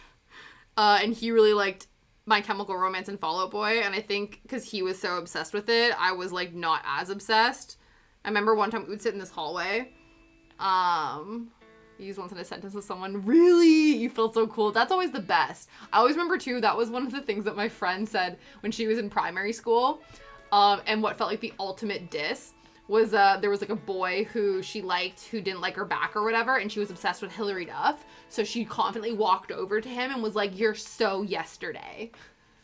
And I was like, yes. And they were probably like, whatever, I don't care. But when you're like, you know, in elementary school, that absolutely feels like, oh, did I put glue on this? Did I? I don't remember. No, I didn't. But yeah, Fall Out Boy. And again, so I mentioned Fall Out Boy, and the guy kind of looked at me funny. Because I think he maybe thought they were some, like, hardcore thing. And I was like, nah, dude. I'm like, Pete Wentz is not hardcore. I'm like, they were featured on the Big Hero 6 soundtrack. Which also... That's a good song. Isn't it Centuries? That's a good one. I remember when they first came out, that Sugar We're Going Down song I absolutely detested, and now when it comes on, I'm like, eh. I used to not like them at all. And then I was like, okay, cool, I'll drink the Kool-Aid. My phone put Say Anything Peace Out on the other day. Oh, I know Say Anything, but I don't know them specifically. I had a lot of different songs where, like, they would be, like, one-offs. What was the other one? Oh, was it Not a Day to Remember? They were the ones who sing, "Until the day I die, I spill my heart for you, for you." Let me find it. Let me find it. Are they called like Days Go By or something like that? I don't know. The day, Story of the Year. That's the name. But again, that was like a one-off, so it'd be similar to that. What other songs do Say Anything play? Say Anything. Band. Say anything, say anything. Yeah, I don't know if I know any of theirs ones specifically, but I recognize the name. That or like Newfound Glory. Yes! Red Jumpsuit Apparatus. Face down in the dirt. But yeah, My Friends Over You by Newfound Glory was like my jam. And I felt like that. I would like sing the song and be like, I get it. I choose my friends over you. Right? And it's one of those things where it's like, you feel so angsty and then you check and you're like, bitch, I wasn't angsty. I was just hormonal. Like, you know, that's what a lot of teenage angst is. You're not angsty, you're just hormonal.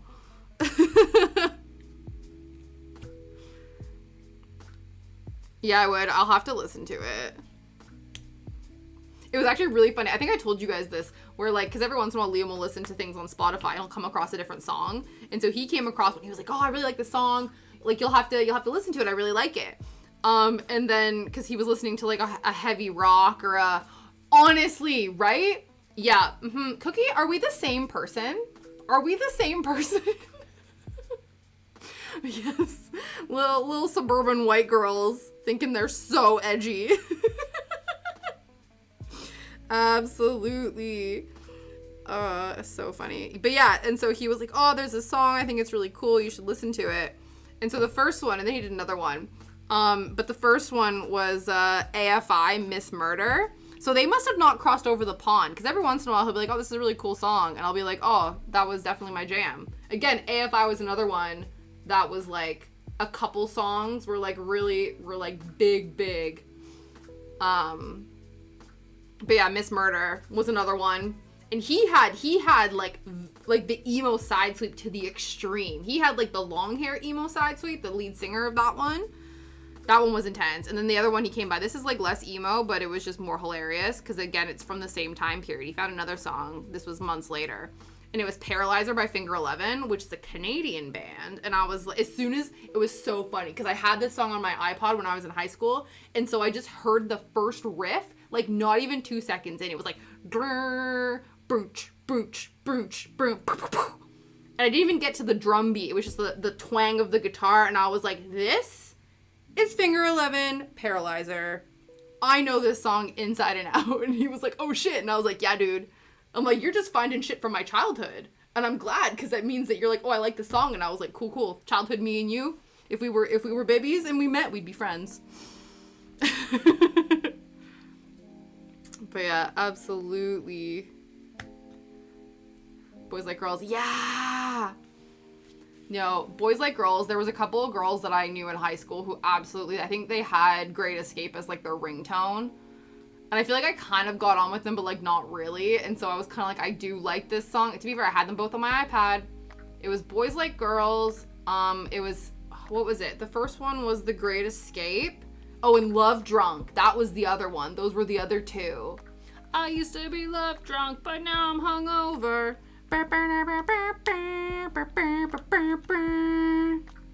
So good.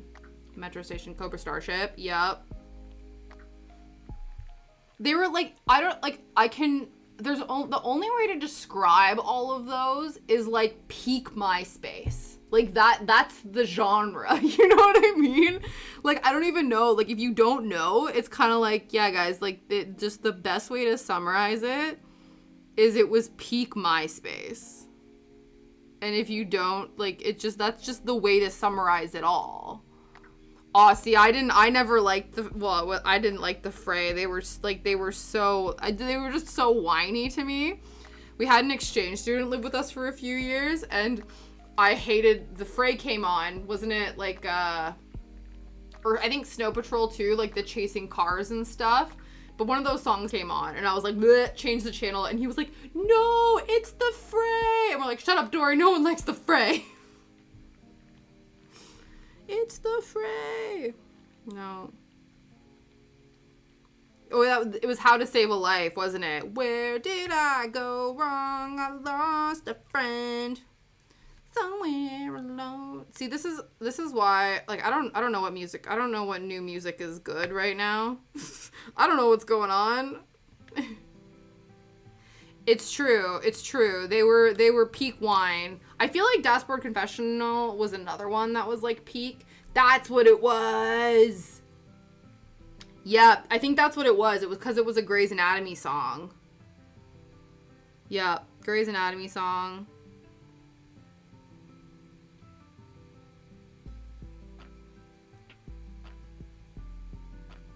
I think a lot of those ones as well were also like on the OC. Or that might have been a bit too early, but obviously like Phantom Planet did the theme song, and I think there were a few like more emo-y songs. Yeah. Oh, I never watched Grey's Anatomy, but I had a friend who definitely referred to her and her friend as, what is it, like Meredith Grey and whatever Sandra Oh's character was. But yeah, people were obsessed.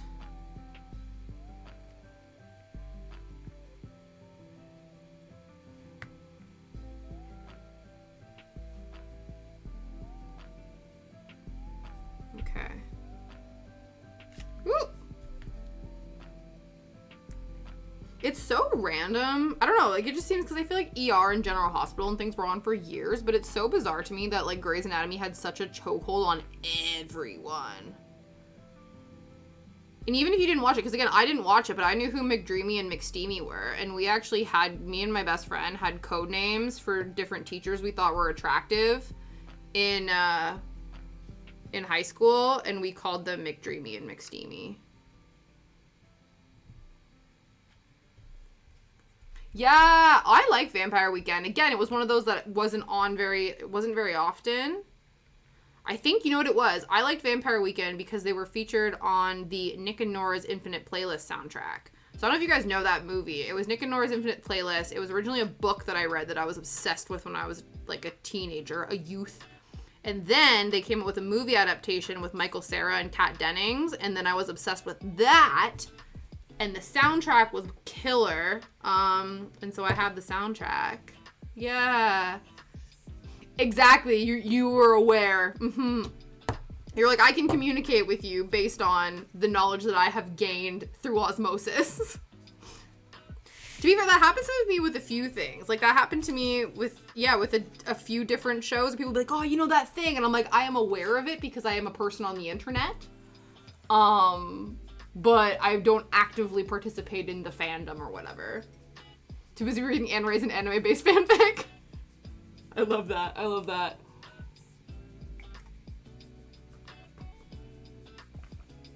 Okay. I realize I assembled all this off stream, but here is what we have assembled thus far.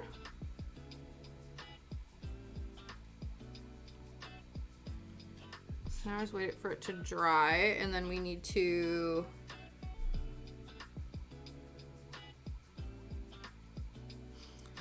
cut off the knots in the red.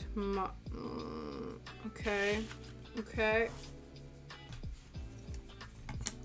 we're gonna pop this to the side.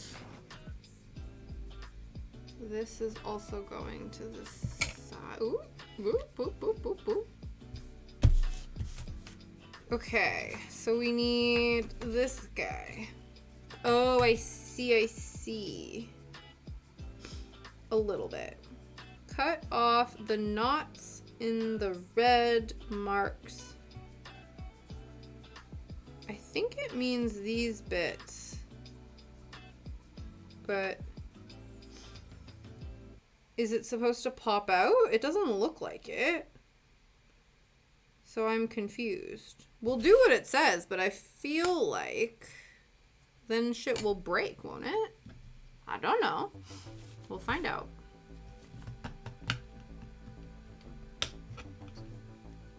Okay. We will do what it says. I think. I don't know. So it says to cut the knots, which I assume are these little divots here, but it looks like I'm just separating them. I'm not actually like cutting anything out. So it seems, I don't know why this is necessary, but I guess we'll find out eventually. Oh, this is weird.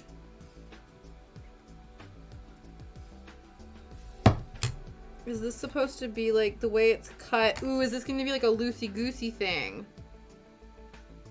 Interesting. I don't know. We'll find out. I think the way that this is sort of like corrugated, it's then going to be able to like open and shut despite being made out of wood. And that's what we're cutting out. We're making it to be able to be articulated. Possibly. That's now what I am thinking. Yeah. Ooh.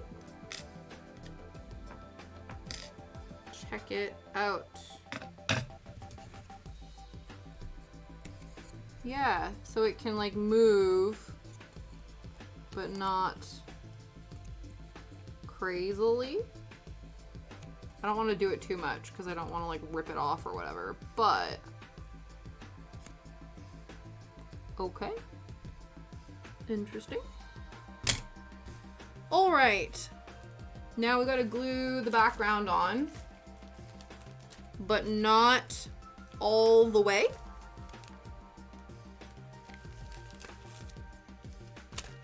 It's quite a thick piece of cardstock. We might finish this today, actually. That would be wild.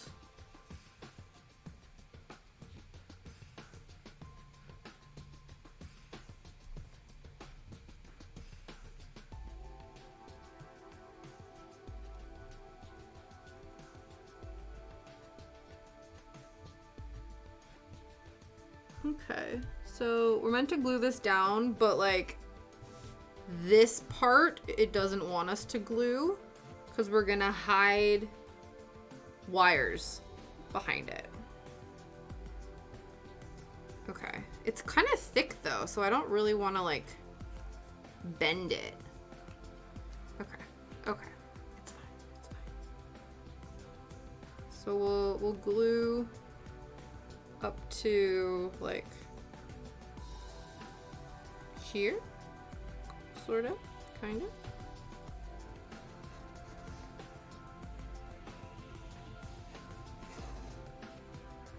Ooh, ooh. Damn, it got real windy.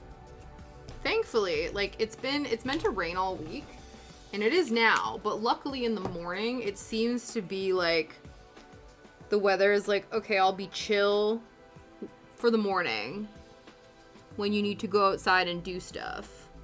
But then I'll be absolutely psycho in the afternoon, which suits me fine. Because if we're hanging out here together, I don't need, you know, the weather can be ridiculous. As long as it doesn't drop the internet connection, it can do whatever the hell it wants out there. Just sounds aggressive. Like when it's so windy and just like, I don't know, sometimes wind can be aggressive. Like it just sounds so angry sometimes. I'm like, Mother Nature, you good? It's just, it can be a lot.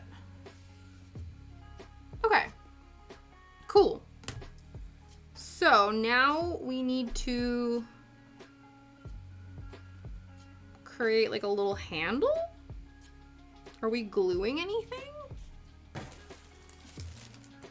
We have all these like little knots that we popped out.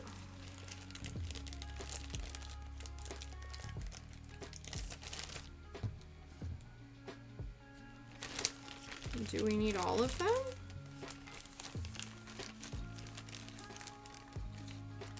We'll get them all out. I think some of them look like they might be spares. I don't know.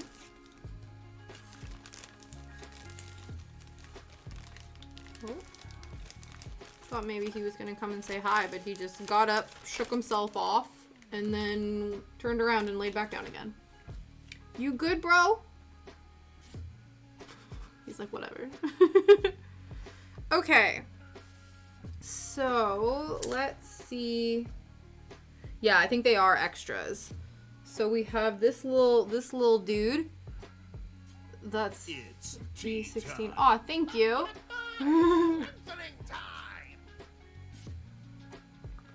Oh, it's cold now, but it was almost done. We're drinking Earl Grey. Thank you for that, Pete. I appreciate that. Okay, let's do some stretching.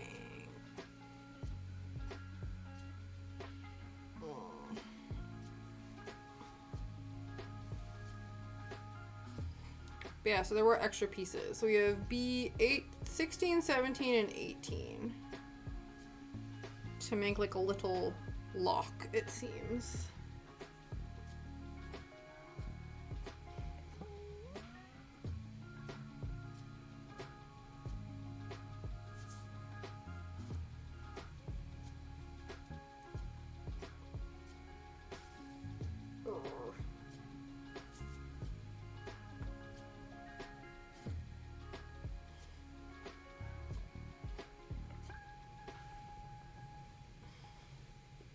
Everyone else take a sip of whatever beverage you have as well.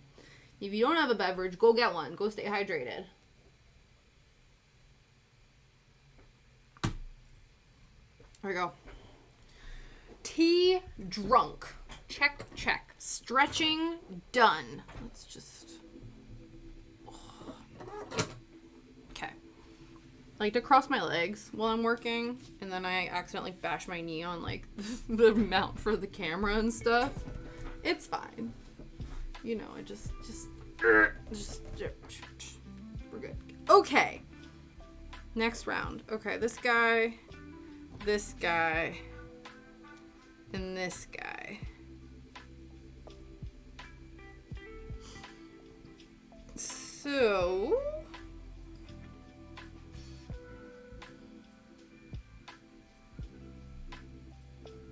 So it looks like this little, so there's like this thing. We're basically making a little handle, I think.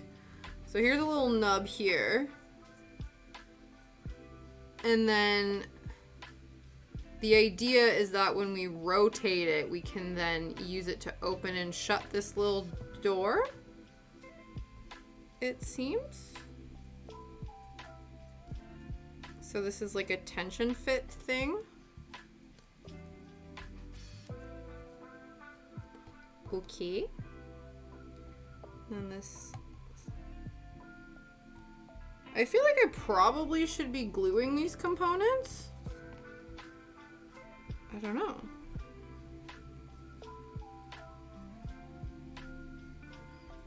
Or at least... Okay, this bit seems... okay. I think the concern is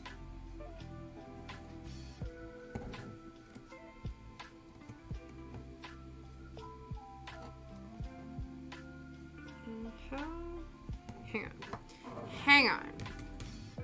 Get out of there.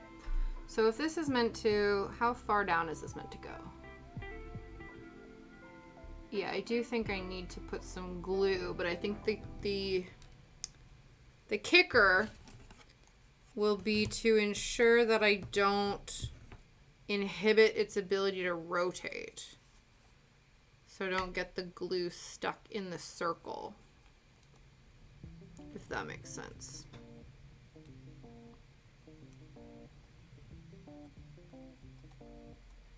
Might be, listen here.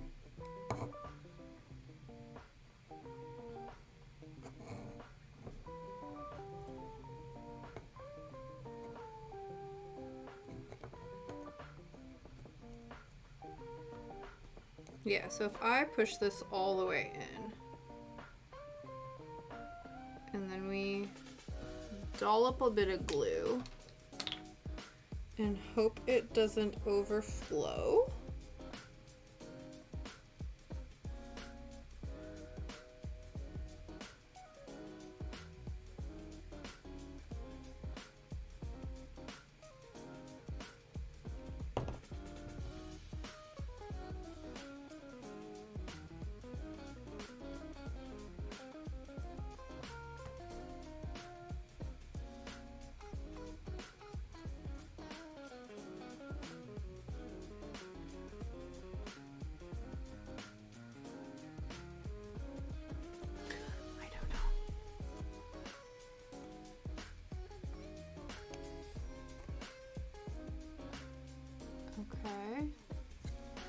Because the idea is that as long as this can still rotate,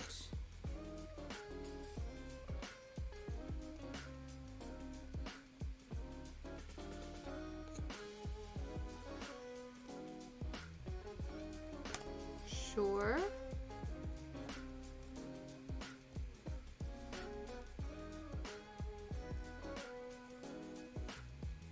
Perhaps. And then this guy. I feel like I might need to push it. No. Yeah, okay. This can dry. That you just chill. And then I need there it is. Okay. Boop. Because this is not, this has like a little notch in it, which I don't think is helpful for what we're trying to do. So if I file that out, then it'll sit on there a little bit nicer.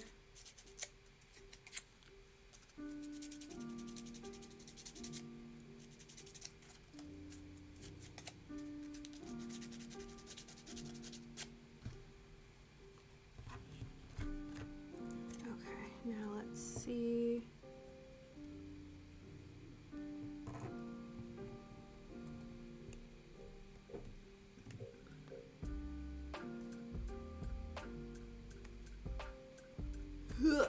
There we go. Oh, maybe this one actually just tension fits. That would be nice, actually. If you could just be a tension fit and I don't actually have to glue you, because I don't think that's coming off. And if it does, we can always glue it, but it doesn't seem like it's necessary.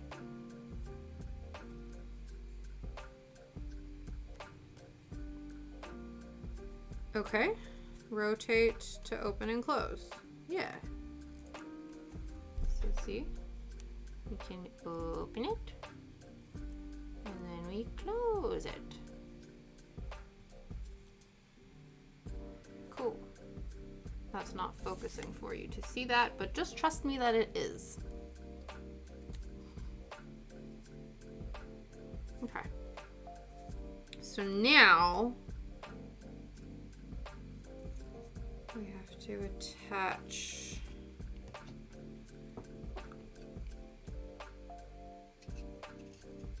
oh, I see why there's a little gap to leave room for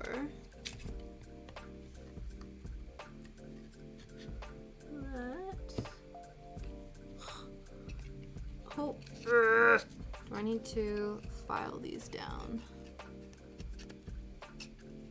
I feel like the Alice one didn't.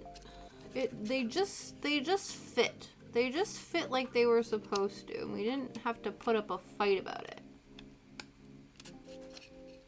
I feel like this one is a little bit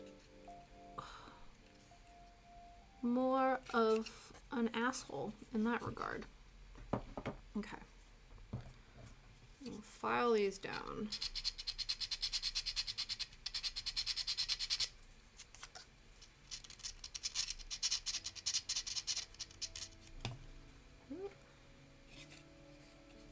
This also doesn't look even right now, but I think we can force it if we need to.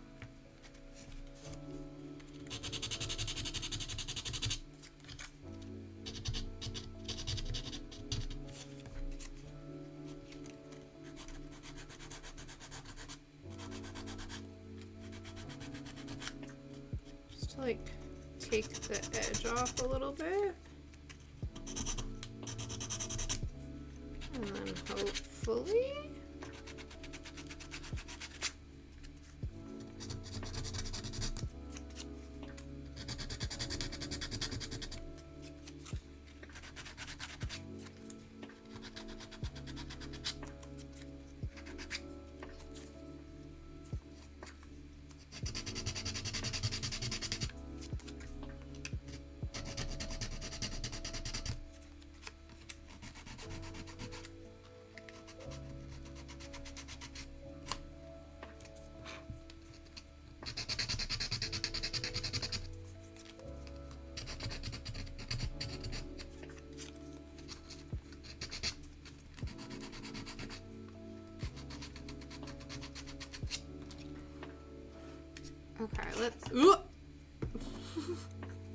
Let's see if this fits now. And now I don't know if this, no, I think this is meant to sit. Are you meant to sit on top of this? Because that would also be helpful to know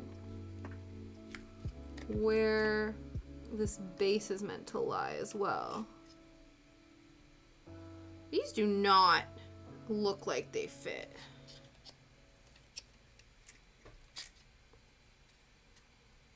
This would have been helpful to know before attaching everything.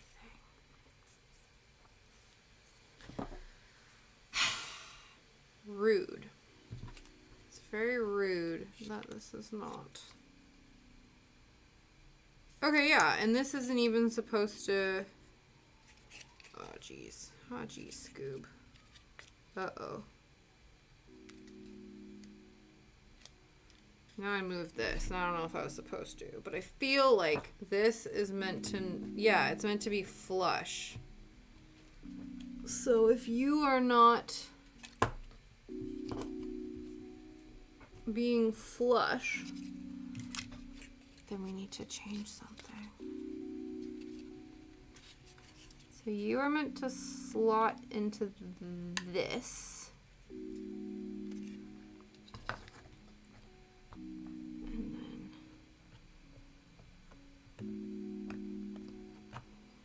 by that standard, you guys are meant to go into here.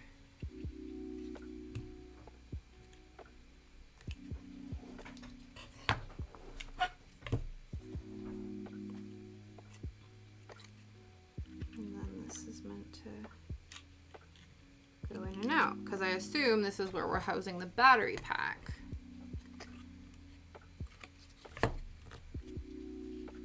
Now, do I... This feels pretty solid. I don't know. Like, maybe I should glue it down. But I think it's good.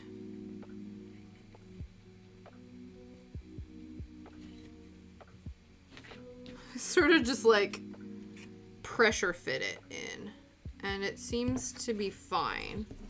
And I also kind of don't want to go through the process of unpressure fitting it just to have it pop out again. So if we just leave it, and like with any of these things, if it then decides that it wants to fall out, we can fix that.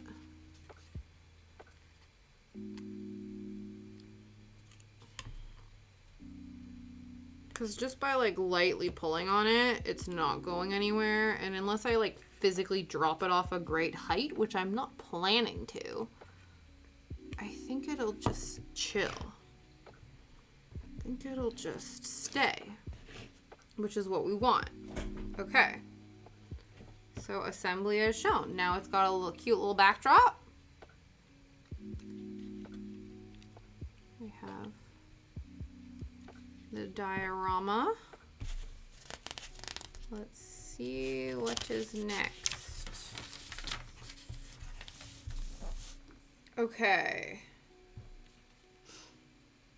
Oh, next we're assembling the sides. I also need a little snack break, you guys. Let's reach into the candy stash.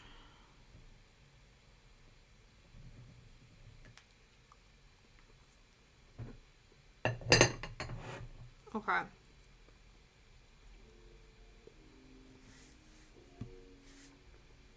These are spare.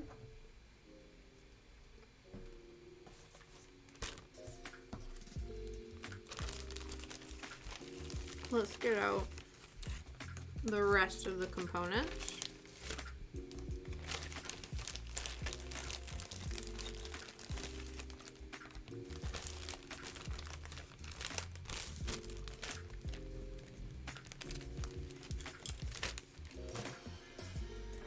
So we need B3, B2, and B13s. So B13s are these little guys. And B2 and 3 are these ones. Hi, Shadow.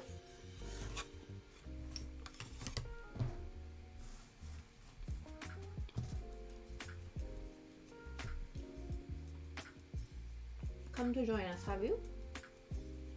Okay, should we show the people? Sideways Shadow. Hello. He's playing. He's being aloof. He's playing hard to get. Hi, Jess. Hello, hello. Happy Tuesday. How are you doing? How was your Easter? Mr. Shadow. Oh, there we go. Make sure we're lined up. Okay. But yeah, we are making progress. Although this isn't glued down very well. We might have to reinforce it a little bit. Ooh, boop, boop, boop, boop, boop. Here it is so far. I think we're now starting to like enclose pieces, which is cool. Excuse me, this needs to stay down. Yeah, it was good. Oh, you're just on a small break. Very nice. I hope work is going well. But yeah, my Easter was good. We had like a little egg hunt for Shadow. And by egg hunt, I mean we got a couple like doggy safe chocolate eggs and we broke it apart and hid it around the garden because we didn't want him massively consuming like 7 chocolate eggs. Suitable. They were like doggy safe ones. But yeah, he physically watched Liam place bits of them around the garden and then he still couldn't find them all and needed assistance. So we like to tell him, you know, you're really not, I know you're a sight hound, but you're really not living up to your name. And yeah, and then we went and had dinner over at my in-laws and they got us a little had like a little roast dinner, which was nice, and just hung out. I had a glass of Chardonnay and was absolutely exhausted by like 9 p.m. So that was fun. But yeah, it was good. It was very good. Okay, it looks like we're just putting these little nubbins in here, it seems. But yeah, that's the one thing that I've noticed with this kit is that the slots are so small that you either need to file them down or you can just kind of tension fit everything. Like, that's not coming off.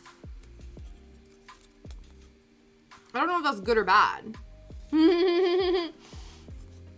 Yeah, you're definitely, absolutely. I think that's the thing too, is sometimes just eating a massive meal gets you like a bit lethargic and like in need of a rest. But yeah. Ugh.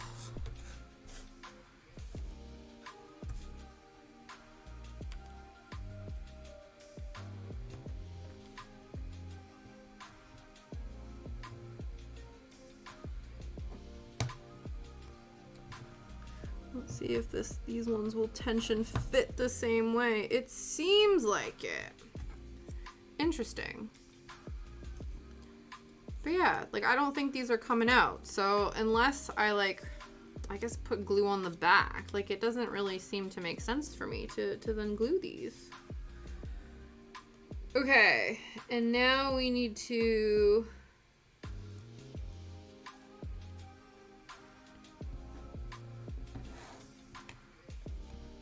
glue. Okay, we have other components now. These are like the little side components. So we have some more tree branches. Ooh! A tree branch and a spider web, which also reminds me of Spiderweb by No Doubt. I'm like, anytime I say a word, 99% of the time, there's a possible song association. So So yeah, sorry I'm not home right now. I'm walking into spider webs. So leave a message and I'll call you back. So we need not this one. We need, what is this one? What is this one?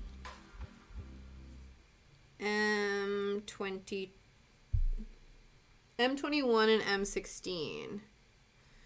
M16 is this guy, which then will go here. M21 is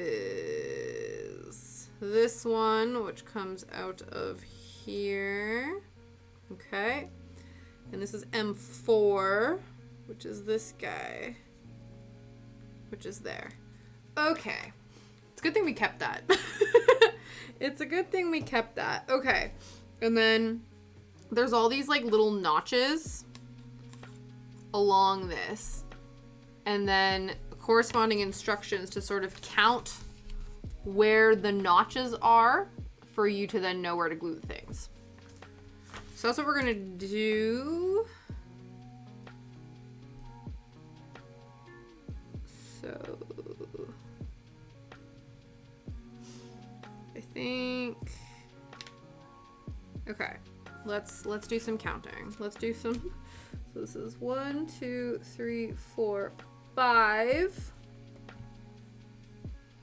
1, oh no, oh no. Does that count as 1? 4, 5, 6. 1, 2, 3, 4, 5, 6. Yeah, because this is sort of lined up here. So this is 6, and then this one is meant to be in between the two.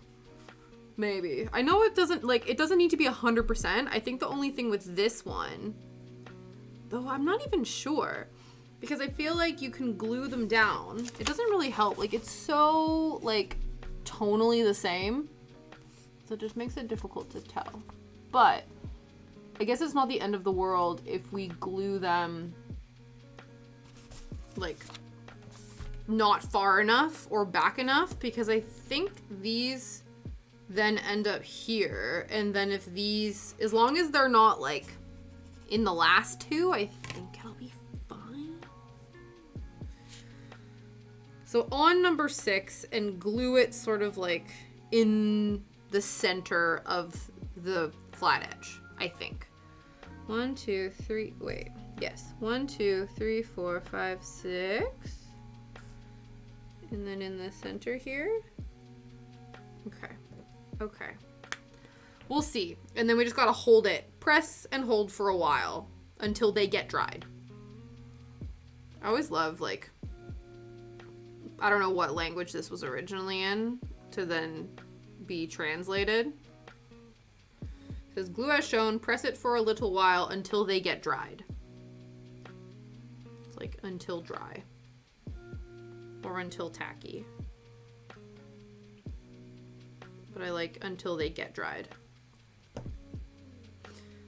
All right, 1, 2, 3, 4, 5, 6. In the center. And then we press and hold.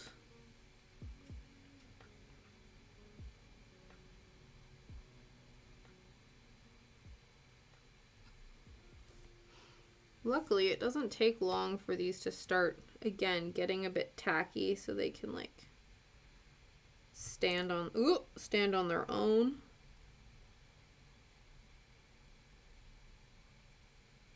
I completely forgot about this thing because I was like, oh, there's, like, nothing in the center. That's kind of weird. I completely forgot this was the first thing we made. So that's probably what's going to be glued in the center.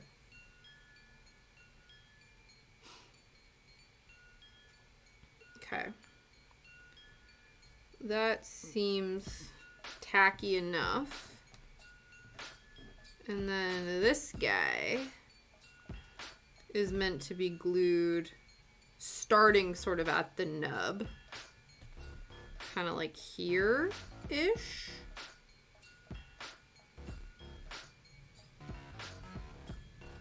This is a funky song. Okay.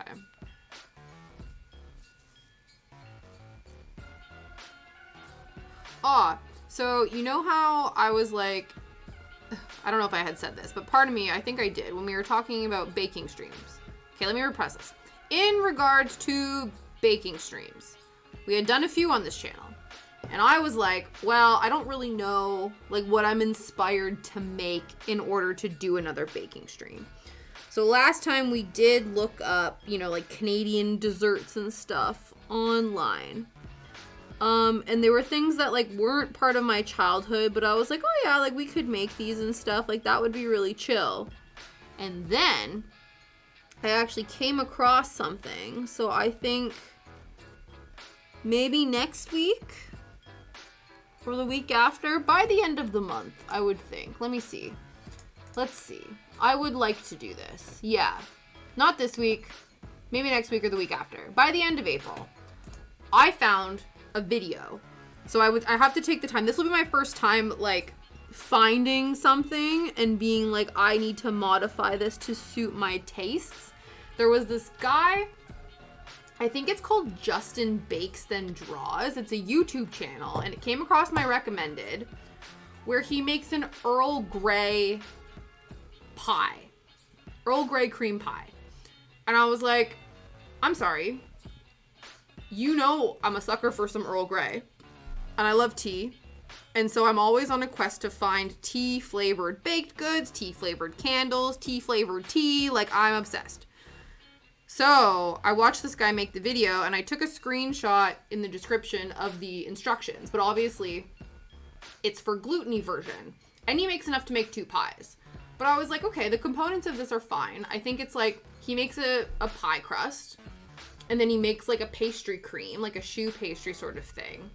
But he infuses the cream with like a bunch of Earl Grey tea bags. So I'm like, I'm pretty sure I can find like a cream pie, gluten-free cream pie recipe and just modify it to be Earl Grey flavored. So I think this is on the to bake list.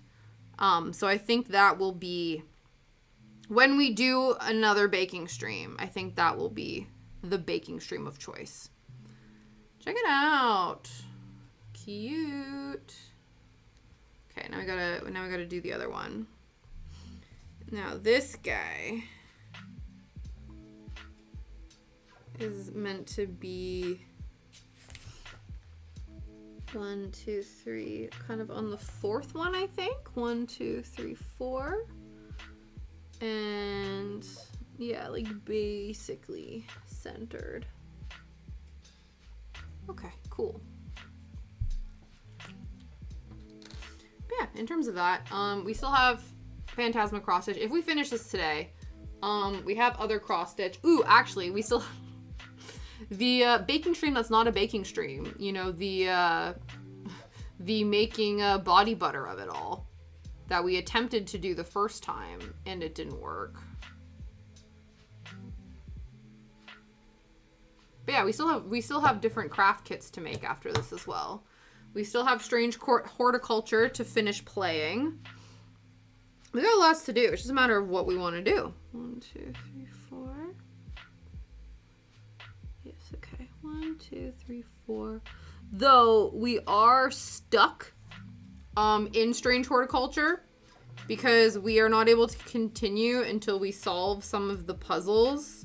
You know how we pull oracle cards, and they have clues that correspond with different, like uncovering different plants. And the last 3 that we uncovered, I've not been able to solve. And then we got to a point where we had to give somebody a plant that we didn't have in stock because we hadn't solved the puzzles. So next time we play that, if we play that this week or next week, we need to put our thinking brains on, our thinking caps on, in order to figure out what the hell these puzzles mean. If not, I'm also not ashamed to look at a walkthrough. I will literally Google shit. Like, we're here for the story. I have no shame. I don't claim to be a good video game player. So I have no issues with doing that. But I think it would be nice to put the effort in. we can attempt some things. Even if it's just to like solve one out of the 3, and then maybe we can figure it out. But I don't know how even this is, but it also possibly doesn't matter. Because branches don't be even. Branches are not fully symmetrical or parallel to the tree that they grow on, so.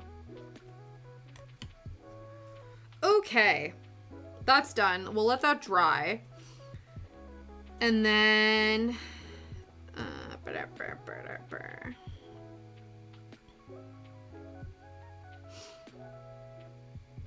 all pasted paper boards need to be hidden in subsequent steps for showing assembly ways clearly. Oh, they're basically like, well, we're not showing you all of the bits and bobs. That's fine. Okay.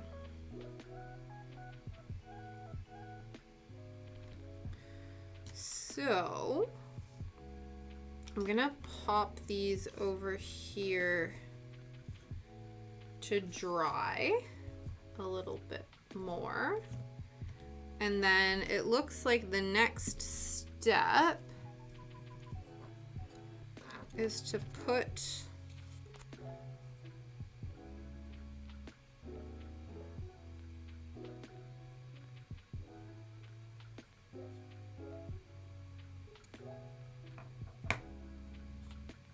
the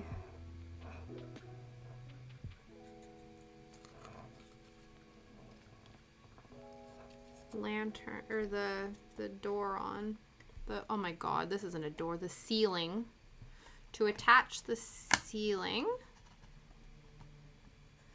which again seems to have once again tension fit itself, though I'm wondering if we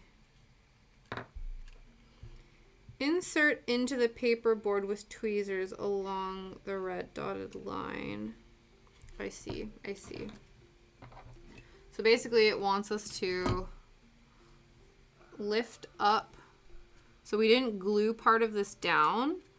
So it wants us to lift this up. I do think it might benefit from being glued though. So we will do that first.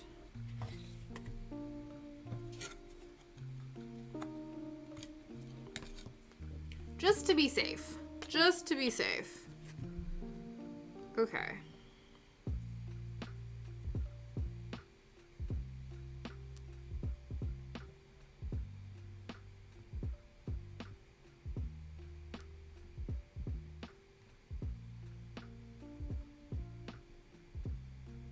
Oh, that was a lot. That was a lot of glue.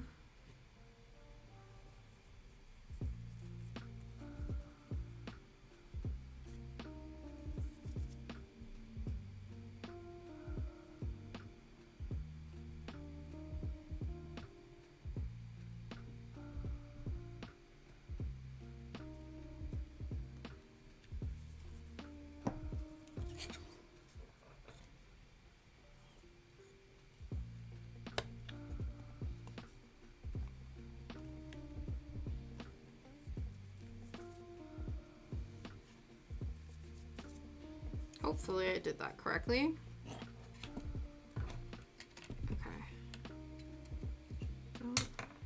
Okay. And now, I think it might be helpful before this fully dries to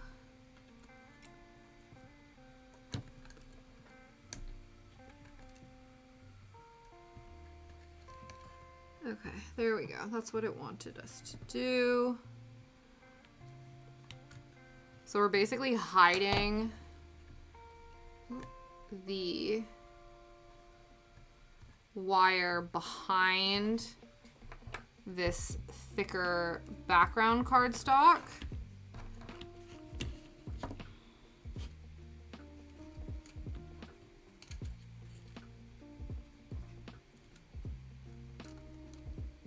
It'd be really awkward if by the time I like got batteries and threaded this, or like and put the batteries in, it didn't work, but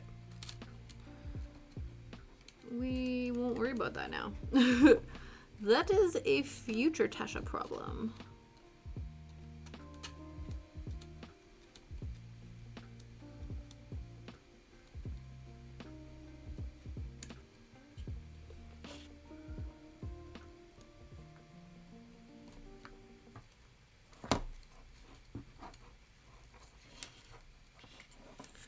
Ooh, it's kind of an awkward undertaking.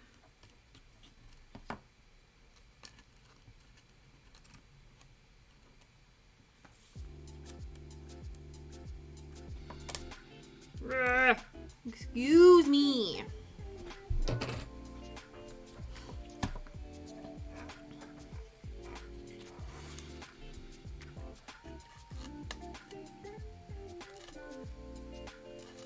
There we go.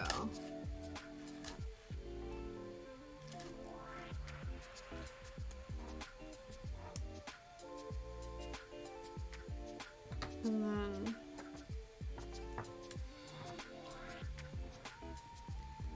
this then. Well, this needs to be. Whoop! Don't break. That's not. That space is not big enough for that. This is not. Because we can put this in here, but then this will never close.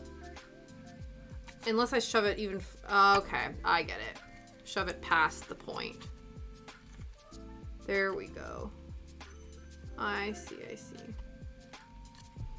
You want me to, like, push it out the other end.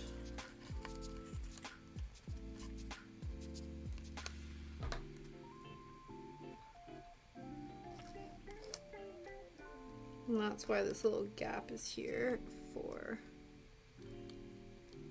the holes.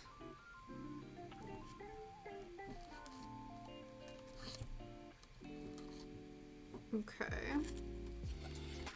Sure. And then I guess if I need that, I just have to like slide it. Or no, I guess you can open it to help move it. Okay, that's fair. I will accept that. Okay. So now that is in there. So now we are assembling the sides. When turning on the light, rotate the cross groove. Turn on blah, blah, blah. Yeah. Okay. Cool. Cool, cool, cool, cool. So we need...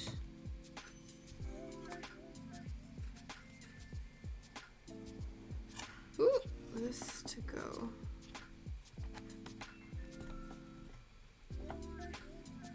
You know what? I'm just gonna put glue on them now.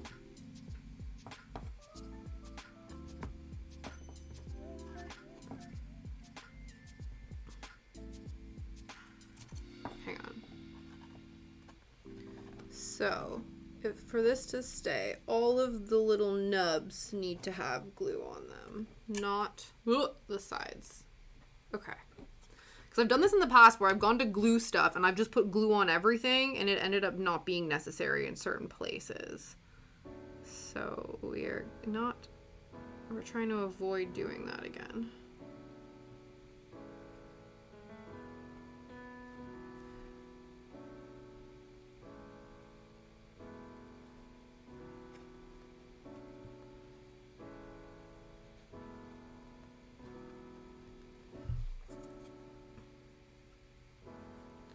Hopefully,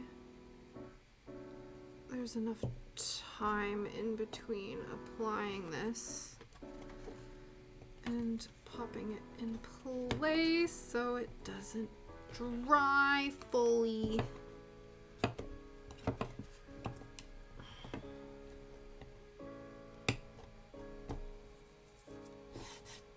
we go. Sort of, kind of, maybe. Go.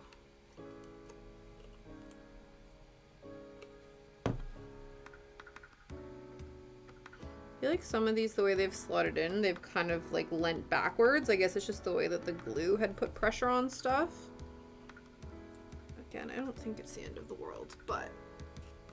Okay, first wall of the box on. I think this one's gonna be a little more complicated because I don't want to get glue on the wires.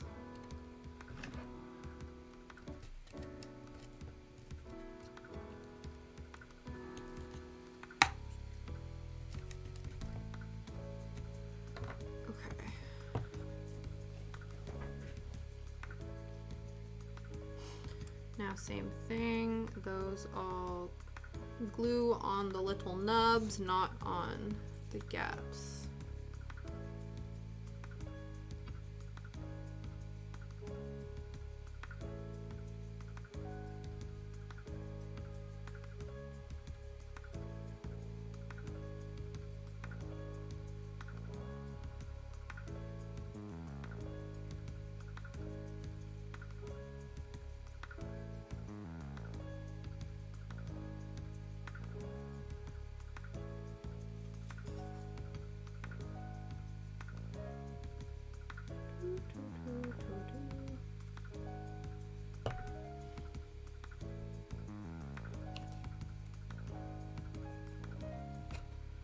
Okay, don't get glue on the wires.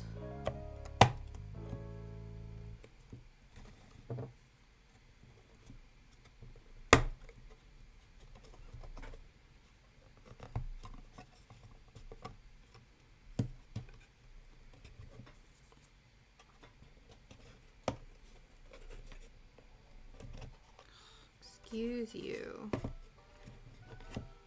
We don't have time for you to knot. There we go. There we go.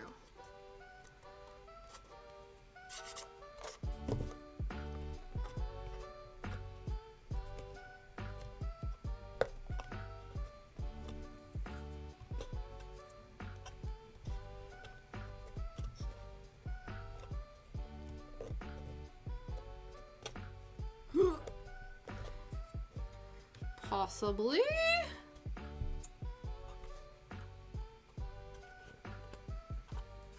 This is a bit wonky. That's alright though. We won't see that.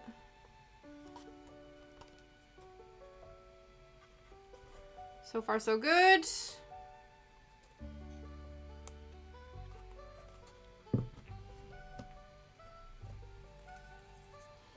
And then just to make sure.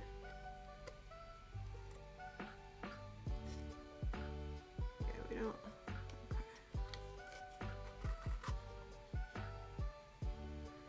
Yeah, I should be able to. Okay. Yeah. Because they have to, yeah, they have to design it so that you are able to then change the batteries at some point. So it'll be a little bit finicky, but I will be able to slide the battery pack out to eventually put the correct batteries in there to give it a little bit of light. Hopefully. Yeah, no problem, Pete. Thank you so much for stopping by. I appreciate you. I hope the rest of your week goes well. And yeah, keep being awesome. I'll see you later. Bye.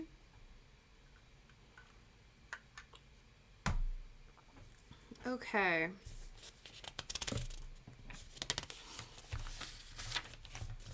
Ooh, I'm like, oh my god, there's what more could there be? But there is a lot more. Not a lot more, but there are more components. We're not out of the woods yet. There's still lots to do. Even though it looks pretty cool so far. Okay. We now need to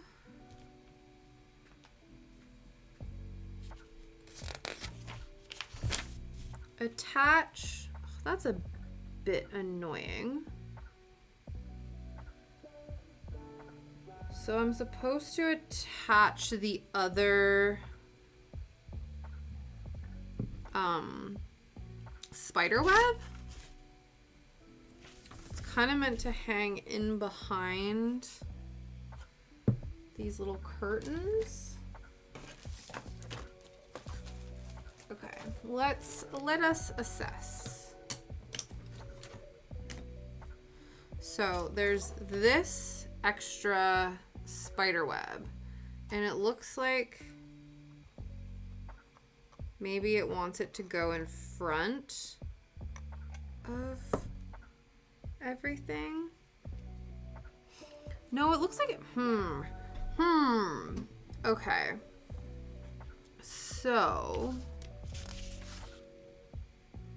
right, so this is meant to slide in and out of here. So everything needs to go in front of that. Okay. It's kind of weird that we're attaching these pieces after the thing has been like shut. That seems a little bit strange to me, but hey ho.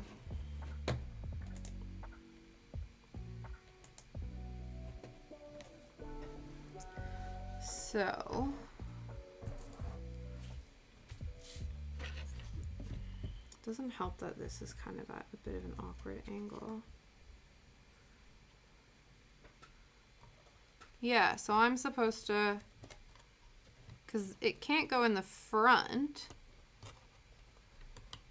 Who thought of this?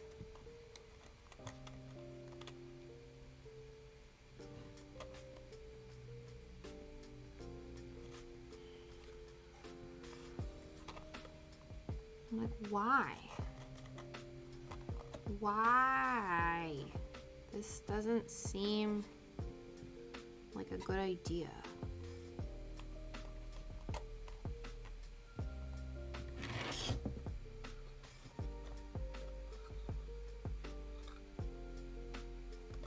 Okay. So I'm thinking, though it'll be even more of a pain in the ass, but I think it makes sense to install this first, because then I think it'll be easier to install this afterwards. Though, maybe we should just do it first.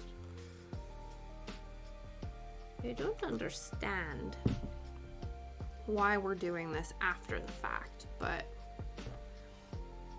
okay, maybe I need to actually use the tools that have been given to me in this project.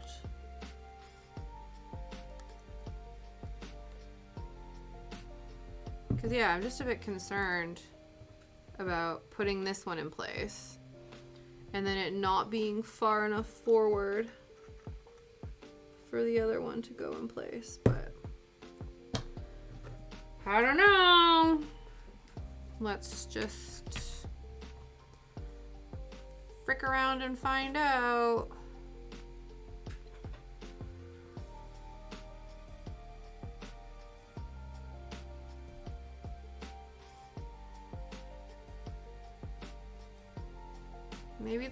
Maybe Rolife was like, we can't have this all be smooth sailing. We gotta complicate it a little bit.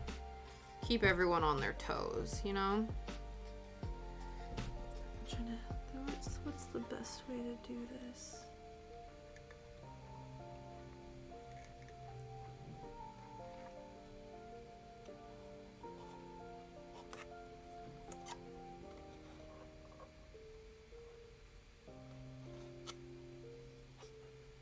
Sure.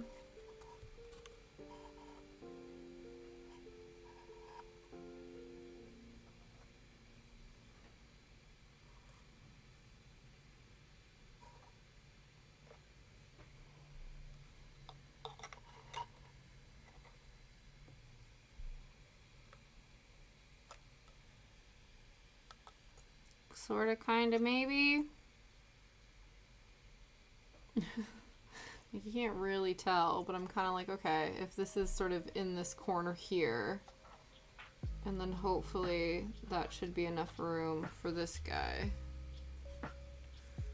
But yeah, because they took all of the components out to make it easier to show you where everything's meant to line up, but it's almost like you need the diagram to have all the other components in it, just to sort of orient you, because this just seems like, I don't know where like the light is in reference to this. Like, it just doesn't really give me a lot of indication of where these are meant to be in relation to all the other components. But because then this goes on the front, and then these are meant to go in behind that. So I need 2 cardstock thicknesses. Okay. Hopefully it looks like, yeah, it looks like there's enough room, but I don't know. I do not know.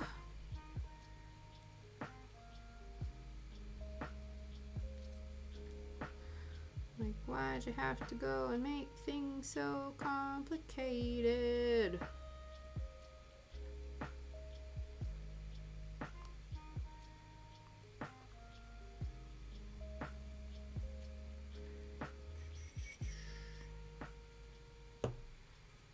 Okay.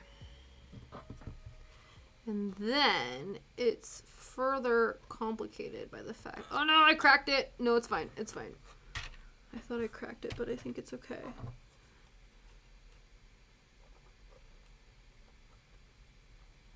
I think, yeah, it's okay that this is like right up at the top.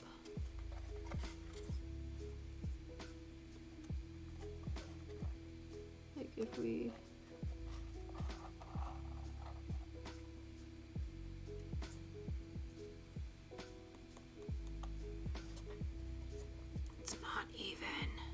But maybe it doesn't matter.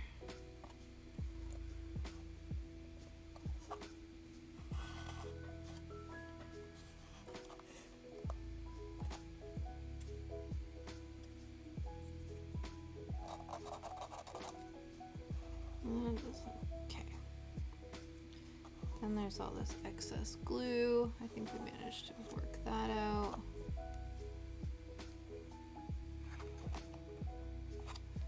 But yeah, that can't move forward anymore. So I think that this needs to move back slightly.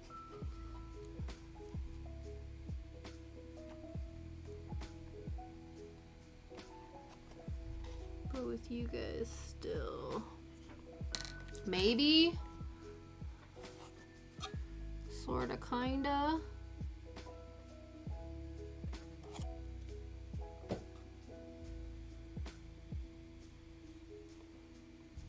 Sort of pop sound. I don't know if that was shadow. Okay. Good enough. And now we have to get these assholes in behind there.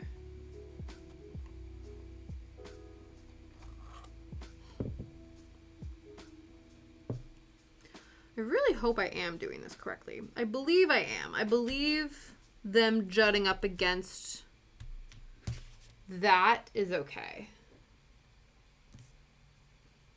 Where's B12? That's B...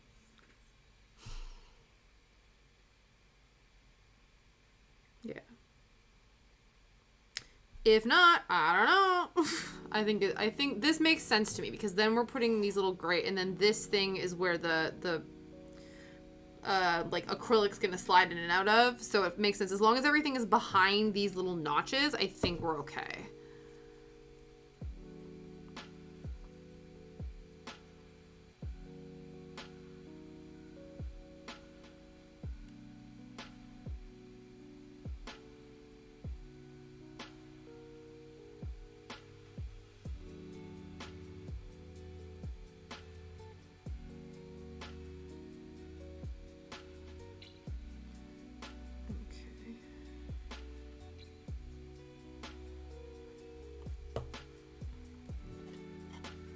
So behind this, but in front of everything else. Jeez.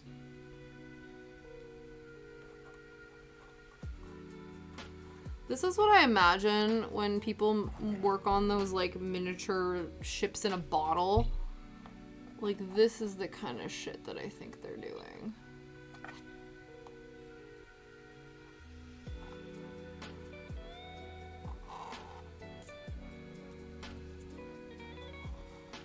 And then technically, there can be a bit of a gap there because there's a bit of a gap here, but also again...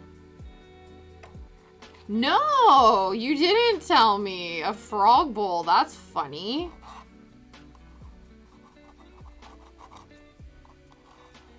That's cute.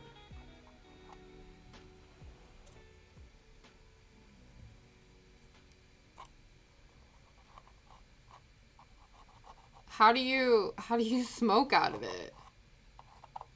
Like through the mouth, or is it like the bowl is the frog and then it has like a pipe that comes out of it? Or do you like smoke its butt or its head or something like that?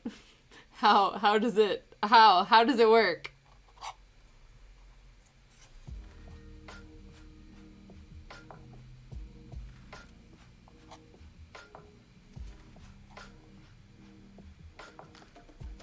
Okay, now I do the same with the other side. Scent. Okay, cool. I'll take a look at it in a minute.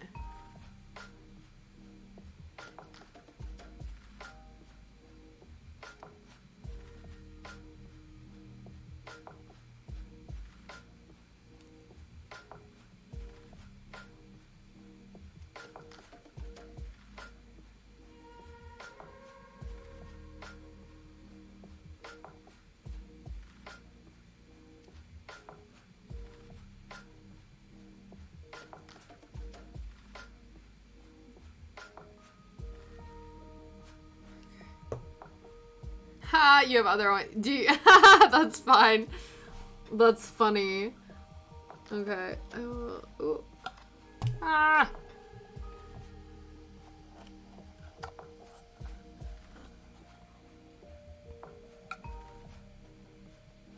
The cat was in the way of this good one.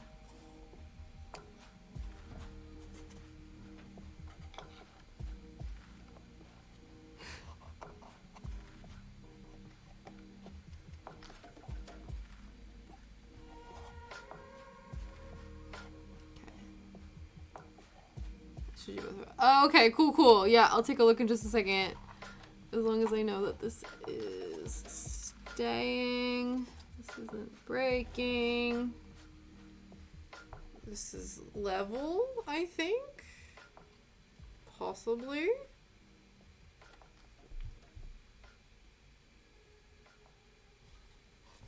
What do we think? So far, so good. Okay. Cool. No, absolutely. I'll take a look. Yeah.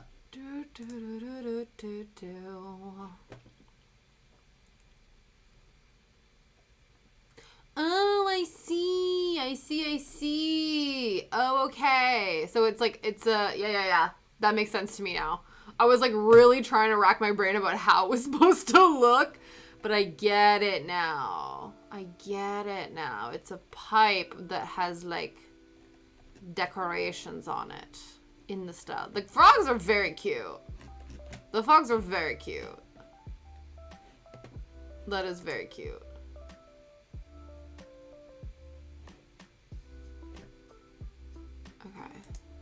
Okay. Ew.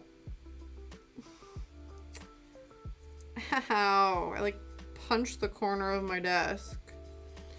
Anyways. Okay. There's still quite a bit to do. I'm like, I don't know, I thought we were gonna finish this today. We might not. And actually, it might be okay because that'll give me time to get batteries.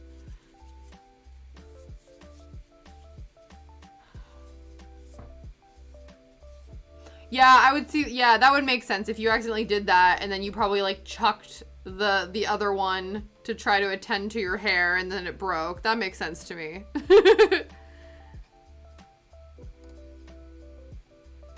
Okay, so now we need to assemble the little drawer. Yeah, I bet.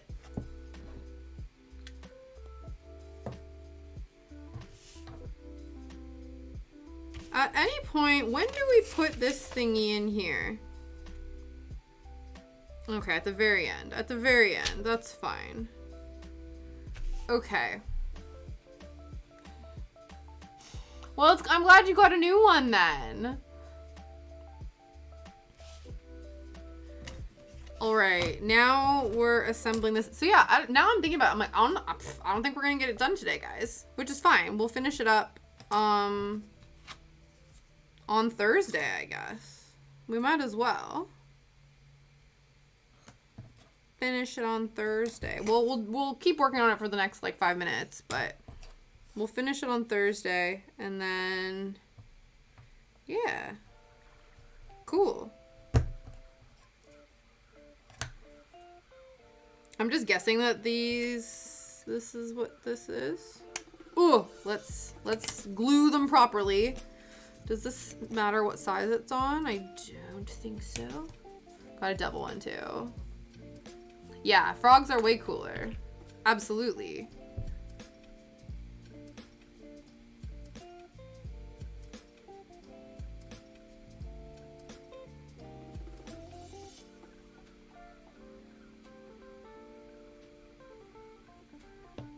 All right.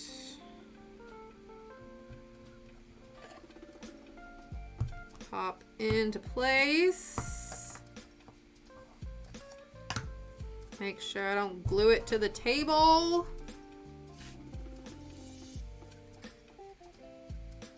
I'm making a, what is it officially called? It's just, it almost looks like a little book nook in a way. So it's like a little, just like a diorama, spooky diorama box. It's the best way I can describe it. So it's from the Rolife Secret Garden series, and so they actually make a few different ones. And so we have the Dark Castle one, which is gonna look like this when we're all done, but they make a couple different ones as well, which are also super cute. I think they might be discontinuing this range though, which is really a shame, because I would love, I don't really care about this one. But to be fair, all of them are cute. They're all like little tea party, dreamland. Like this whole like thing would be really nice. Yeah. Really? You made yeah, I guess so. I remember, I never made a diorama, but I remember there was a kid that I used to sit next to on the bus that went to a different school than me. And he made like a diorama once. This is like a higher level one, I think though.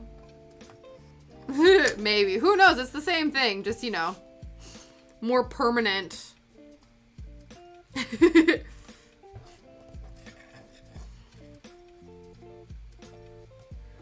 But yeah, and then this one has like a little drawer that goes with it. I don't know what you would put in said drawer, but I think because some of these, ooh.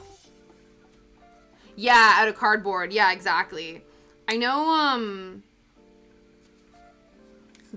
you can get like little companion kind of toys to live in these dioramas, and so maybe the little drawer is so when you don't want them in the space, you can take them out, possibly. Oh, did I just rip something? I did. The problem with this stuff being tension fitting is that when you try to take it on and off, I don't think this will mess with the structural integrity of the thing, so I'm just gonna leave it. I'm sure it's fine. Yeah, no problem, right? Absolutely.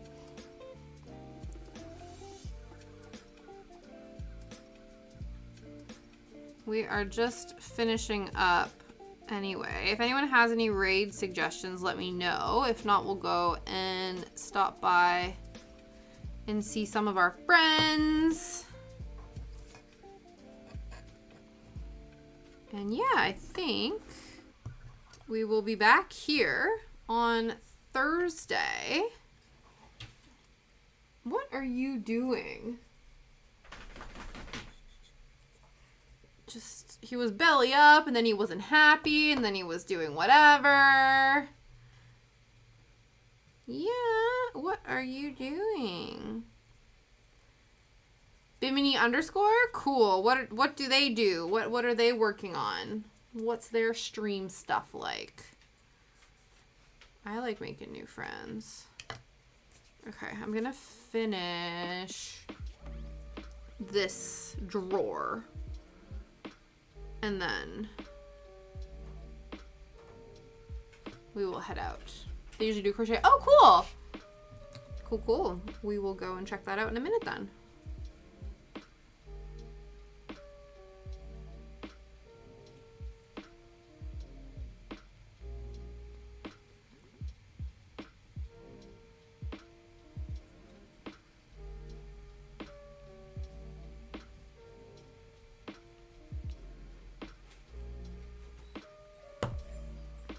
She said if we had to charity last time I saw her. Okay, cool.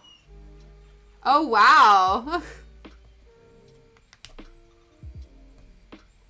Yes, Shadow, I know. We're almost done.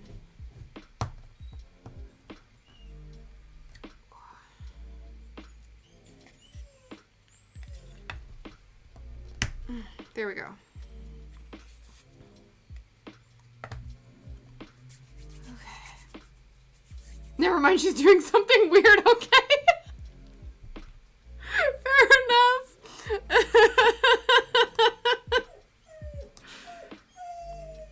Yes, hello, Shadow.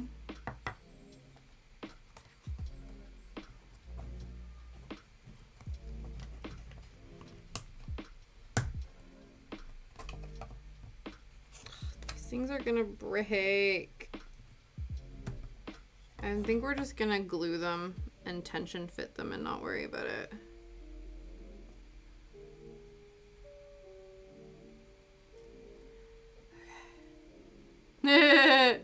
Ah, okay. Fair enough. Fair enough.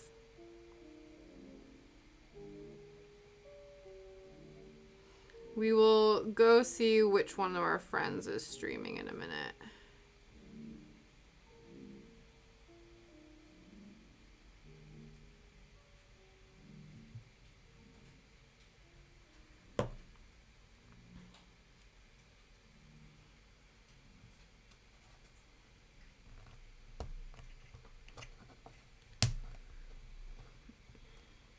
Ugh. It's fine though. This is just the. There we go.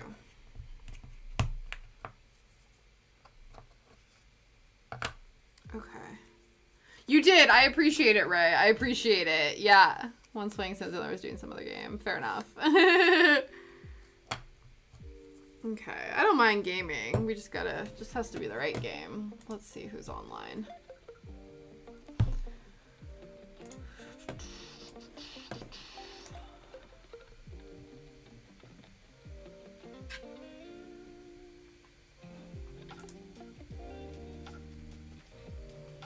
Okay. So it looks like we should assemble the handle on this before we continue. It looks like it wants us to do that. Okay. Oh, Megan's online. MakerBug's online. Saul's online. Stop.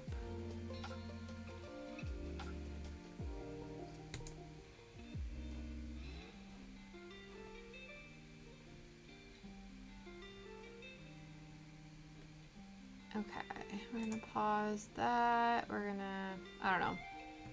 Okay.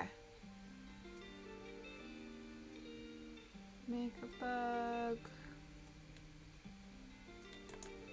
Yeah, I think we might go and see her. But let me just... She also took the week off from streaming because her hubby is a teacher, I think. And so he had like his half term or whatever, March break, April Easter break. So she's just come back today. Oh, I think she's making a felt PlayStation. That's really cute. Okay. Let me finish installing this. And then we'll go and head over to see Meg.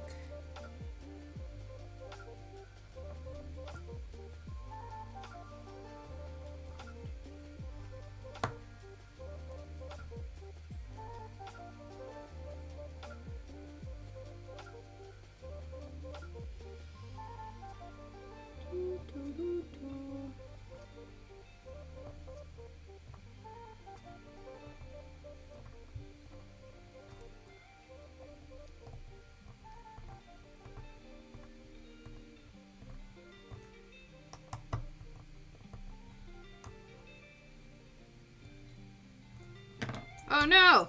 Oh jeez. I screwed it into the work mat. Whoops. Whoops. That's all right.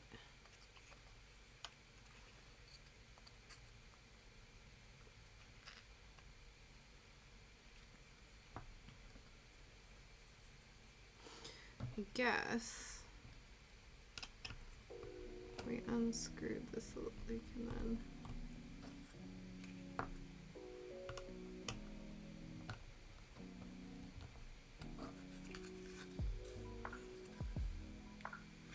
though I do wonder, we should probably we'll probably, I don't know. Yeah, I think we should probably glue it down and then we can finish screwing these bits in. Okay, cool. We'll do that.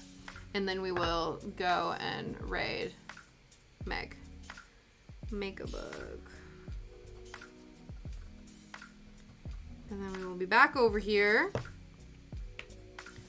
on Thursday. Let's line these bad boys up. And then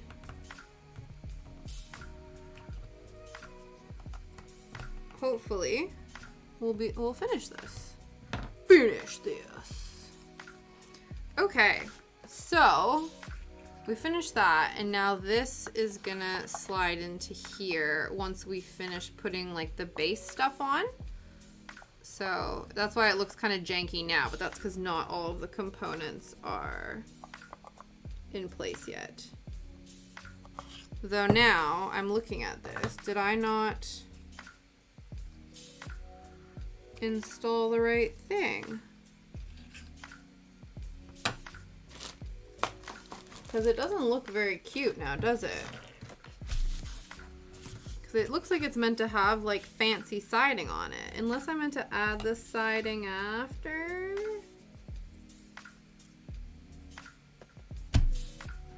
B9. No, there absolutely is meant to be a different one.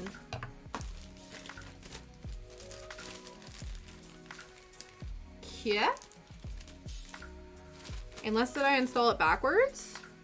Uh-oh. Oh shit, I did. Okay, that's not good. That's not good. Aw, man. Aw, man. Can we fix it? Now that looks really bad. Let's just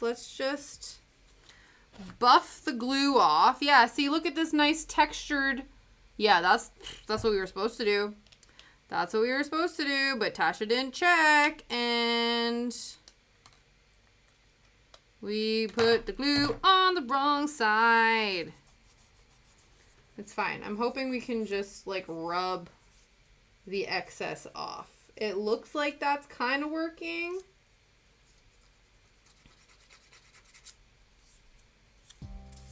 Whoops. Because the problem is, I think if we go to, it's gonna then take off. Damn it.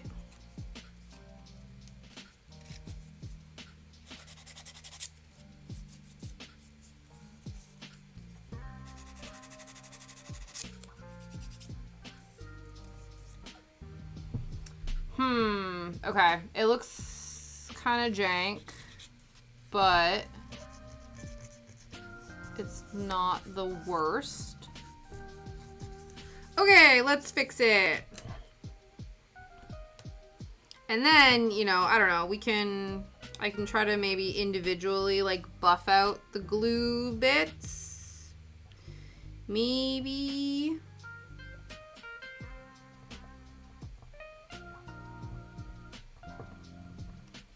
Okay, don't glue it into the thing. Don't glue into the craft mat.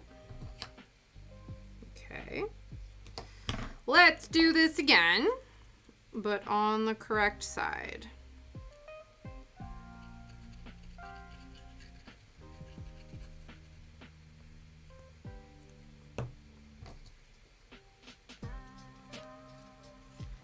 There. It looks cuter, but kind of messed up at the same time, but it's fine.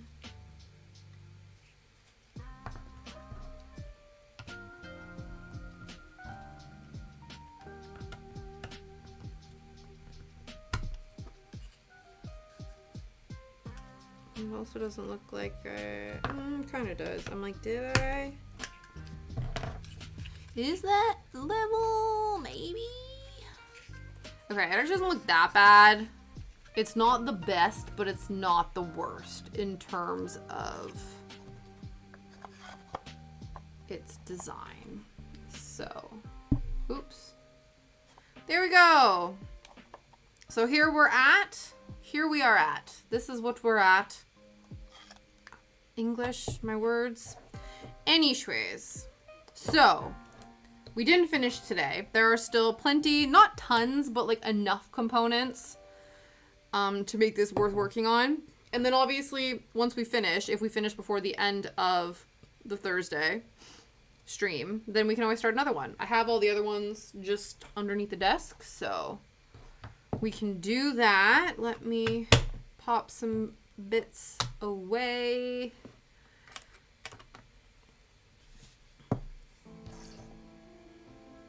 There we go. And now let's go and see Maker Bug. And I will see you guys on Thursday. Back here doing more of the same. But yeah, and like I said, if we do finish this, we have 3 other craft kits that we can work on. Probably won't do the body butter one because we need the kitchen for that if we don't finish this one right away.